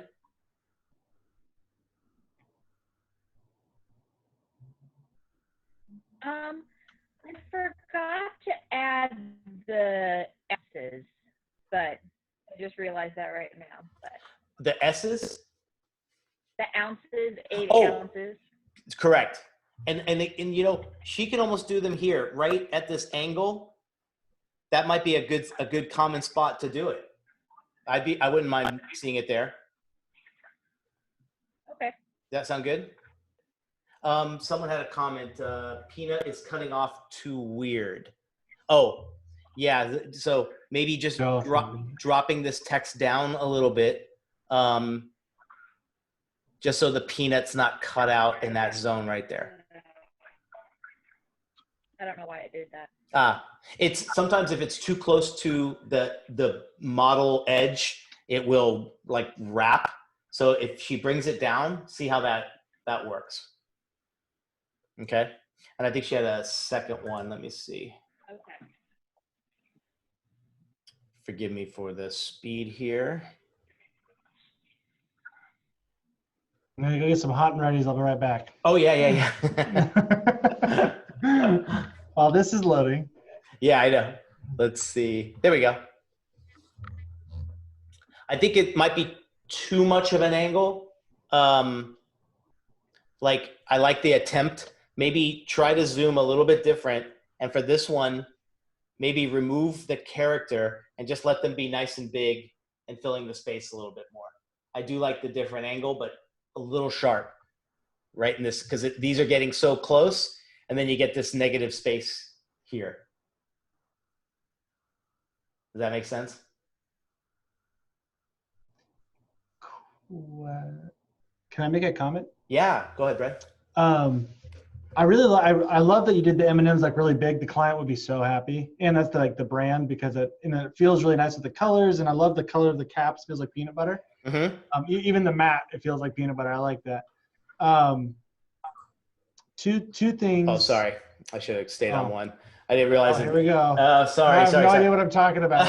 It's either one. It's on either one. It doesn't matter which one you. Keep going. I'll let this one go. Yeah. So I was wondering if there was like the lotion part. I feel like would be kind of important. If I saw one of these bottles, I'd be like, I really want to know what the product is quicker. And it feels like the type doesn't have a ton of hierarchy in it. Like you have M&M's huge, and it's just great because it's M&M. But I feel like the next biggest thing should be like, it is bigger. I'll give you that. It does. Yeah. Like peanut butter lotion is bigger, but so smaller there. Yeah, I almost think like the peanut butter could have its own space, and like lotion or something. I don't know. I feel like when you lock them up like that, it's I don't know. Yeah, you know what I'm saying? Like it all like I don't see. I So feel like maybe I want a solution would be you just separate the peanut butter lotion from nourishing for all skin types. That's step one. So giving them space. Mm-hmm. And then the subline nourishing gets a tiny bit smaller. Yeah. There's not a lot of hierarchy. Maybe it's even like the peanut butter is like a bolder type or lotions bolder or whatever. Okay. Something for those to stand out because they all feel like feels just like a bot. It feels like you have a chunk of text and then M&M's really big. And I'm like, I know it's M&M's, but I have to kind of, I don't know. I got you. So primarily it's about hierarchy, separating and letting these be having a little more breath between them. Yeah. Okay.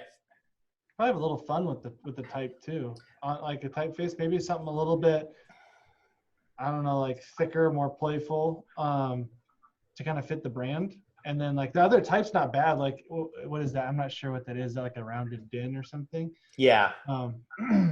You know, I don't that type's totally fine because it's contrasts well with the M&M's logo.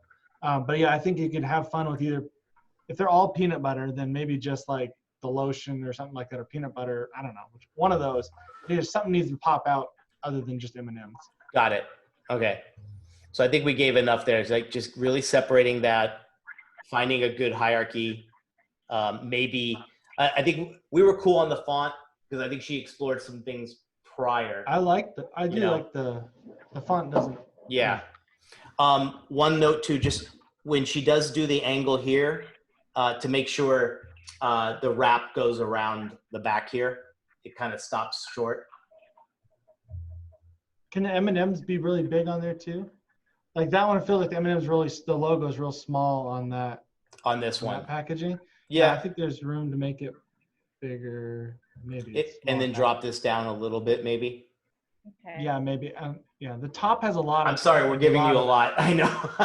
the good thing about the feedback we're giving though is it's like I feel like it's all like when you address it once, it'll be easy for all the rest of them. Gotcha. And it's not really. It sounds like more because I'm not really being clear. But yeah, hierarchy I think is important, but also like there's just a lot of text on top of that little scrub thing. I feel like it detracts from. I don't know. It feels like there's like a warning label more than anything because like you have to read this text. There's a bunch of stuff about this. Like yeah, I don't know. If she wants, she can bring this. Maybe just say microfine exfoliating. That's really all it needs to say on the top. Because having 3 lines does kind of unbalance it between everything else. So just limit that a little bit. That's all.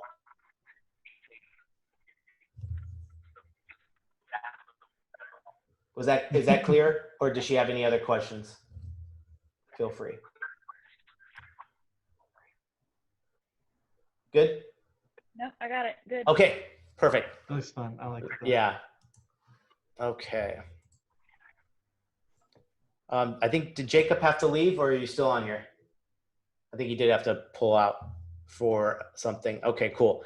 I think again, he's got a much better arrangement and everything looks cool, but I think there might be just something with the lighting on it that's getting a little bit off. It's like from the 90s. I know.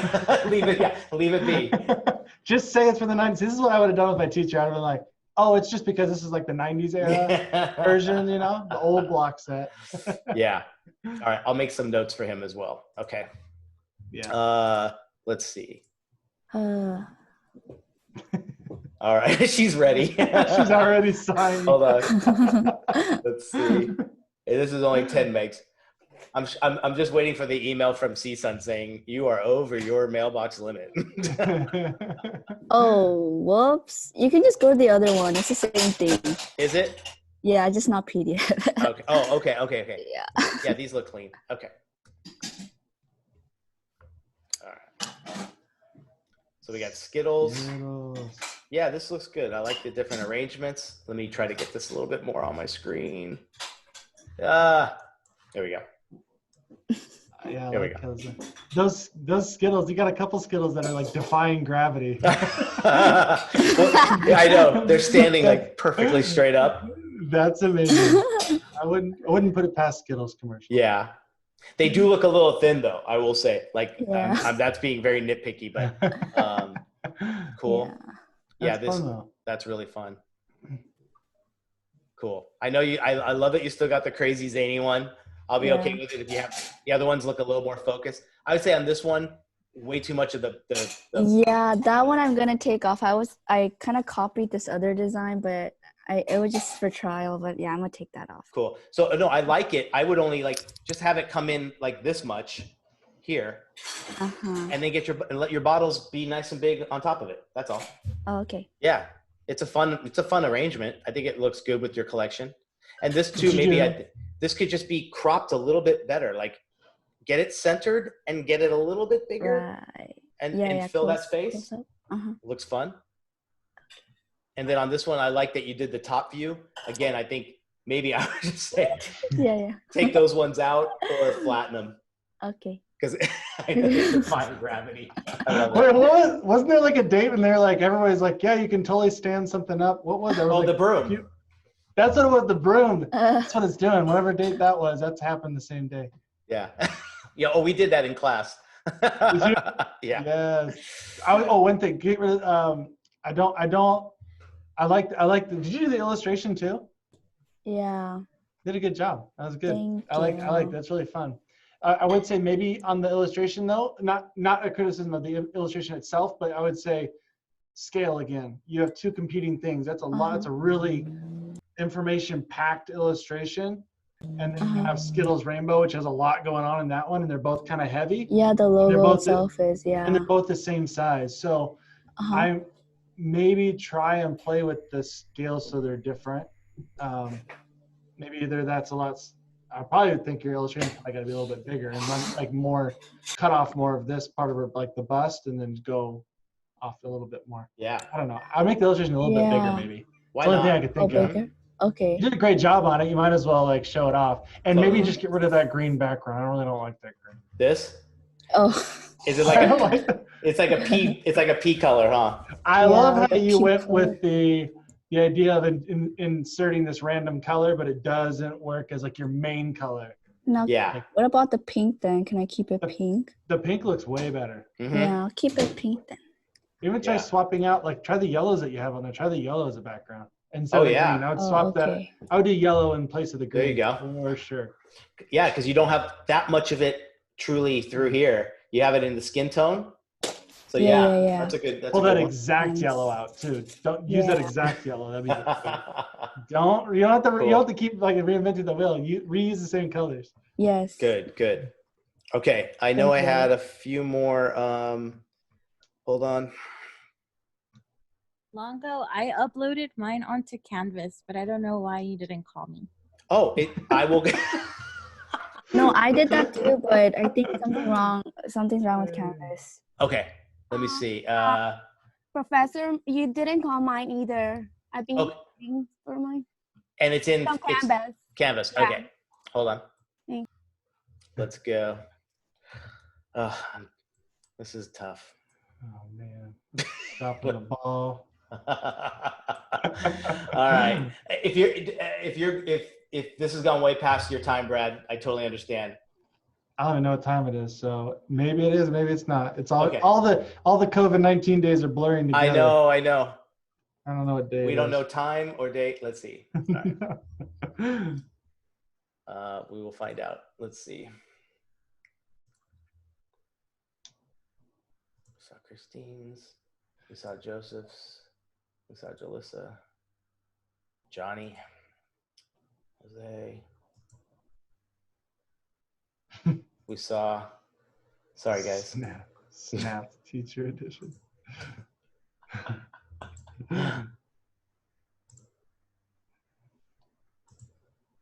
I'm not understanding Canvas too much for some reason. I don't know if. Oh, here we go. Oh, there it is. So some new ones have come in. Are you familiar with Coffee Bean? They're kind of our secondary to Starbucks. Yeah. Okay. Yep. Whoops. Sorry. The benefit of living everywhere around the U.S. There you go. All the brands. You got all the brands. This looks good. I think you got a fun arrangement. I really like that. Yeah, it's rolling out. Don't worry about. You could bring I think this could get bigger. Like this is the right scale. So these two groupings can go a little bit bigger. So these feel very small on their platform. So bigger in scale, and I feel like you'll fill the space. This will fill the space a little bit more here, And then Okay. this will fill the space more here. And if you need to bring them closer together, that's fine. Maybe move the bottom. Just mess around with the arrangement now, you know? Oh, okay. It definitely has, you've really united all of your packaging very nicely. I think it looks really, really cool. Thank you. You displayed them well. Like it, yeah. The wood grain here, for some reason, looks like it's really blown up, like in scale. Just, I don't know if that's not, did you bring that in, or is that one of the materials of Dimension? Yeah, it's part from the assets from Dimension. Okay. See if you can take if you highlight it, see if you can take the scale down a little bit. Okay. Okay. Because see how see the wood grain here, and then the wood grain here, it looks much different. Oh, okay. It might also be the scale of your scale of your thing together. You know what I mean? Like if you blow up that bottle, it might look closer to what that one is. You know what I mean? It might closer, but I think you're right, Nick. It still is pretty thick. But here it looks good. See here, yeah. That's where it looks perfect. Maybe the other one's just a bigger tree she got it up. See, these are the things. These are my workarounds. Man, dude, you need to be in school. All right, let's see. Okay. Oh yeah, everything looks great. I think might be the color choice. I think to me is the thing that's a little off. It's a little avocado-ish. I don't know. You're right. It's the green. No, that's exactly right. It's just that there's too much green in the background. Yeah, I've gone to the Brad Woodard School of Color, so there you are. It's too much green. Yeah. Okay. I just wanted to call. Alex, are you still on? I see you're muted, but I'm not sure if you're still on. Alex from the other night is there. You are. Yeah, what's up, man? Hey, welcome back, Alex. Alex, meet Brad, by the way. I don't know if you guys have ever met. What's up, Brad? Hey, how are you? Good. How are you? Good. How are you? You saw these last week. How are you liking the progression? The progression's looking really good. I see some critique that was taken very well. Yeah. And definitely some feedback was given, and I've seen the development from the last time that we critiqued. Yeah, together. definitely. It's looking good. So on this one, color, maybe toning it down, letting these be a little more shine, you know. Watch this. The saturation looks, just looking at just look at everyone you're doing and making sure they're kind of, I know it takes a while because of Dimension, but like I say on this one, I don't know, like, what do you guys think as a group? I know we were saying find these kind of backgrounds and stuff, but are we cool? Not this one. Do half the cup, right? Like you were saying earlier, like to just do half the cup and then make that centered or something like that, and have, or whatever, like slightly more centered, because it's like there's a cup and then there's like the arrangement is like, which should I look at? This one's really dark. I kind of want to look at that because it's super dark. This one, the colors don't contrast enough on the actual packaging. Like the coffee bean, kind of looks like that. Is that and I would say, I don't know if this matters, but maybe the coffee bean should kind of retain the color of a coffee bean, or closer to it, like being darker than the background. Try to see that it still reads as a coffee bean. Yeah, like here, like it looks better there though, at least. Right? Yeah. It might be just that the fact, this darker color is giving this a nice contrast. Yeah. And it looks like it's washing out here. So just make sure the colors are you pulling from the same art, or is it the lighting that's doing this? I think that I might have changed the color on this one or the other one of them, because like I'm redoing everything from scratch. I gotcha. Just make sure it's consistent, right? You pull from the same library piece and you never have to worry. I think also too, your text is so tiny here. It's so tiny. Just make sure if you have too much and increasing the size gets too crowded, just edit the text. Okay. I'm not worried about that. If it means less text to make that work, take it away. But like your fluid ounce is way too tiny. Okay. Okay. I have a question for you, Nick. Yeah. I'm going to use you as the teacher now. Uh-oh. For like the logos and things, like I would probably be on this, like normally I'm not the person to be like, make the logo bigger, especially with clients, because they always want to make the logo bigger. But in this case, I feel like the logo should be bigger because it feels like a stamp. Yes. Like a random little stamp on there. Yeah. But I feel like it should, like up there, like that looks much better. Yeah. Right there. Yeah. But on the right, like every once in a while, it looks just kind of like an afterthought, where I think even if, I don't know, I guess like in real life too, I feel like the client would be like, make that bigger, much bigger. So, but I don't know. Even though if it like, I don't always think that's the right like design call, but you will get clients saying that. This one just looks a little tiny. Yeah. So again, if it means taking some of that text out to get these things to be bigger and still fit in your space, go for it. Okay? Okay. Cool. Thank you. I think on this one, I don't know if it works on the screen. This arrangement is awesome. Yeah, That's totally different from that, right? Just show me that. Yeah. Oh, okay. I thought I was gonna repeat like the same things. That's why I didn't. Oh my God! What do you guys? I mean, itself. this one's awesome. I like this arrangement and how you got that shadow coming in on the boxes. Like that's cool. That's beautiful. Yeah. Oh, and you did leaves outside. And you did like the little pouch here. Yeah, I did, and I did others too, but I didn't want to like send on. Oh my God! I want to see this. That's all I want. Okay. Looks great. Really cool. I think you found. I'd love that to be my home studio office, but that's all we need. Okay. Good. Yep, she's on the next level there. I'm telling you. Okay. Yeah, it looked really good. Like you did a great job of arranging everything. It's very cool. Let's see. We got that one. We got Anthony's. We did Raina. We saw hers. Saw yours. Blanca. Well, I don't see this one. Uh-oh. Where are you? Why is it not showing up? It's weird. I'm not getting, did you upload a JPEG, Blanca? Let me re-upload. Let's see. And we saw yours. I'm excited for that one. Jarritos. I love those. I really want to see it. Let's see. I want to make sure we got everybody's here. Okay, cool. If you have JPEGs you want to email me, go ahead and do that. Did I get everybody's that sent it through email? Hi guys, can I show mine on share screen? Yeah. Let me let me know whenever. Let me give you. Hold on. Give him the power. Oh, I'm so in control. This power is going in my head. I'll never want to go back in class again. I'm kidding. Where are you, man? Let's see. Okay, should I just do it now? Hold on. Okay. I gotta find you in the room to give you. Let's see. Hold on. Gallery view. There you are. All right. I gotta make you a co-host. Okay. Now are you getting the shared screen button? Yeah. Okay. Now I'm getting it. Okay, get that. So is it this one? So I'm just still having some trouble finding a background, but I'm working on it. Not a bad idea. I gotta say, that's a great spot. I think, and I know that's just the unrendered dimension thing.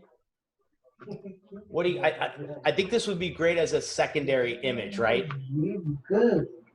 But for one of them, I want to see it on something very, very clean, right? Yeah. Okay. So work on one that feels very, very simple. Lets the products. This would be a very nice secondary one.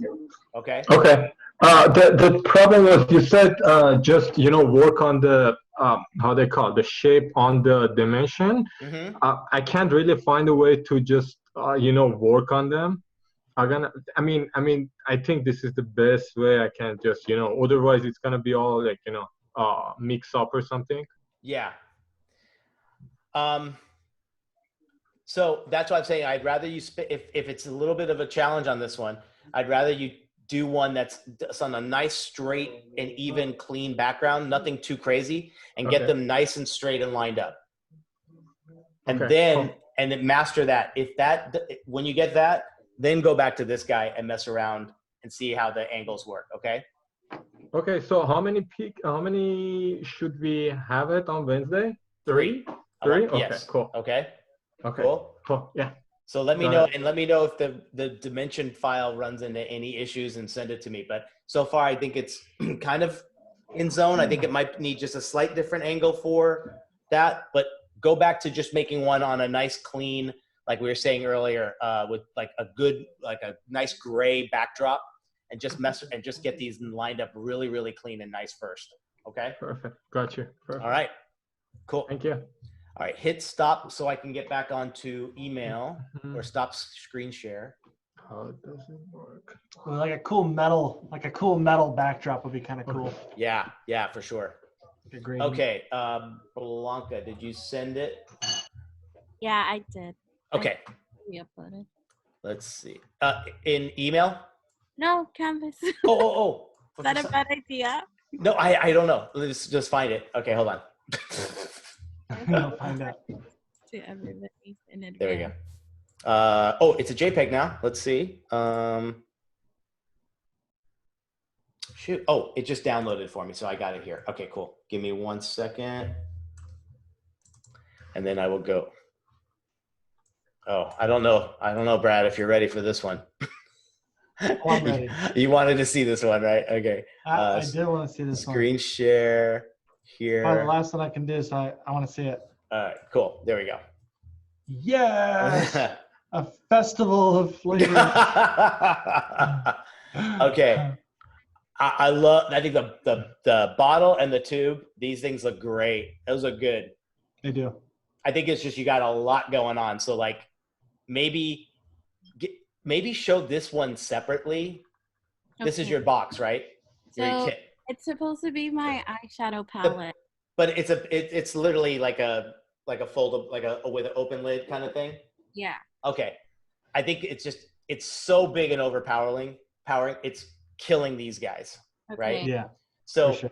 I would tone back. Just get maybe this box, this bottle, and this tube together in the nice hero, right? You can have some of the confetti, a little bit of the fun. The maracas are cool. It's really awesome.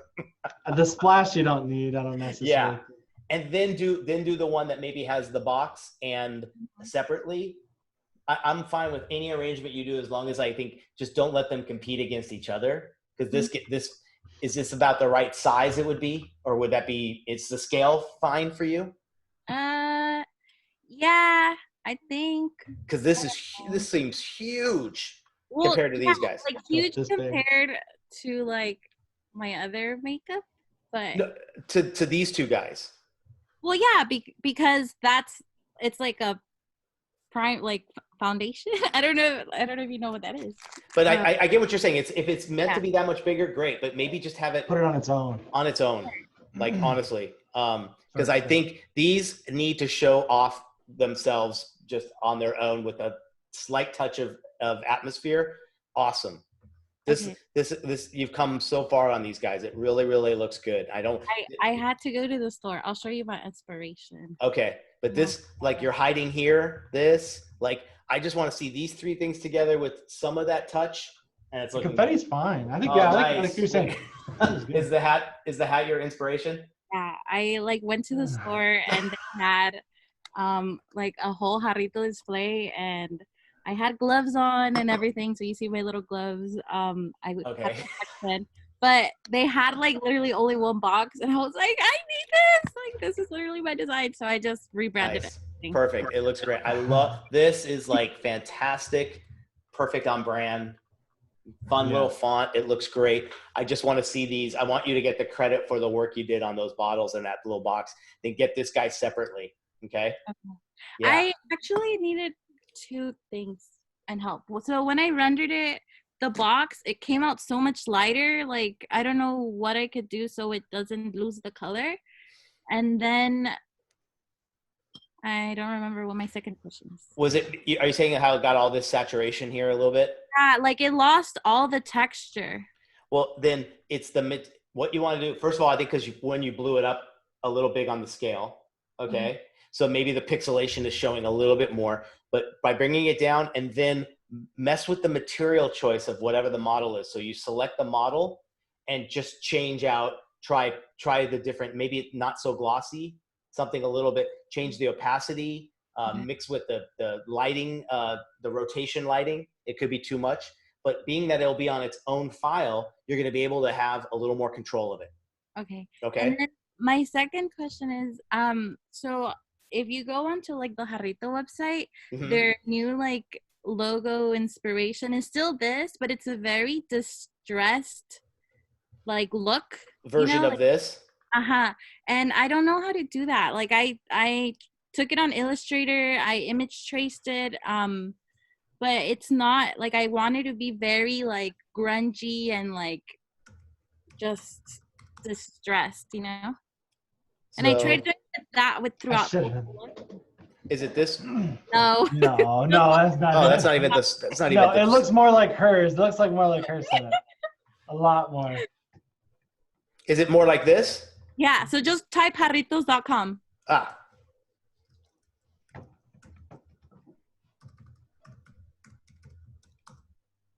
That could be just a quick roughen thing, right? You can. Well, is there the logo still? I don't think the logo's got. Is it rough? Actually, it's got a little bit. It's like a little printed quality. And this is a this is a great site. Oh, look, so I have it on my board. I don't have. I'll just show you. So it's very like rough, you know, like it looks like it's on like a concrete wall. Yeah. Very like. It's more of a texture. The edges aren't any rougher. Texture. It's just got a little bit of that grit to it, right? Mm-hmm. Yeah. So as a quick touch, is there anything like I would probably, what would you, I know it's probably more of a Photoshop thing to get that texture in there, or like a plugin, or I have a few of those like actions that does that to Illustrator art. Yeah. I mean, if you're doing it in Illustrator too, I mean, you can make TIFF textures. I don't know if you've ever made TIFF textures, but I'll usually do this in Photoshop. Like I completely blow out like a texture and just convert it to black and white, and then just use it's hard to explain, but you basically like knock out, so it's black and white, you knock out all the white, and you just get the black like little speckles from whatever the texture is, and then you convert it into a TIFF and you bring it into Illustrator. And then you can just change the color to whatever the background color is, or just mask it off, and you can lay it on top and it will just knock it out. But I know that's a lot of things I just said. So I think on, you can look up tutorials probably on YouTube. Just look for like distressed or stamp look. You can probably find really easy tutorials. I have some, but I think they're all through my paid courses. I have a whole course on that actually. It's called color pattern texture. Yeah. I gave you the whole color part, but I didn't. That's the other part I didn't have time for today. Would you want it you want it just in your colored version with that kind of grit to it, right? Yeah. Okay. Because I had done like a textured overlay on the past one, but when I would send it into Dimension, it would like, I wasn't really getting that textured look over it. It just blended with it. And I don't know if it was because of the background. So yeah, that's why I didn't add a texture to this one, because like I kind of just try to like play with layerings and effects and the transparency in Illustrator. Let me see what I have. I have one thing on Illustrator. I have an action that does that. It's that wood type one, Brad. Yeah, I think it kind of looks like you take something and you ran it through a Xerox machine a few times, and it gives it that kind of that effect. So I'll try it with the AI version of that logo and see if it works for it, and I'll send it to you. Okay, thank you. All right. Can I make one last comment for it? Yeah, please do. For the banners, I really love the banners. I think that adds a lot to it. I don't know if you need two of them. Okay. I think you can get away with one. I think you can get away with if it just comes from a corner and kind of comes down. It's angled. I mean, you can do it right across as well, but I think having it angled might be kind of cool. Good point. I think you only need one. They're so complex as is. Like they're so like cool and intricate. And I don't know. They kind of, it almost looks like a misprint right now because nothing else really has that multiply effect like you have on that.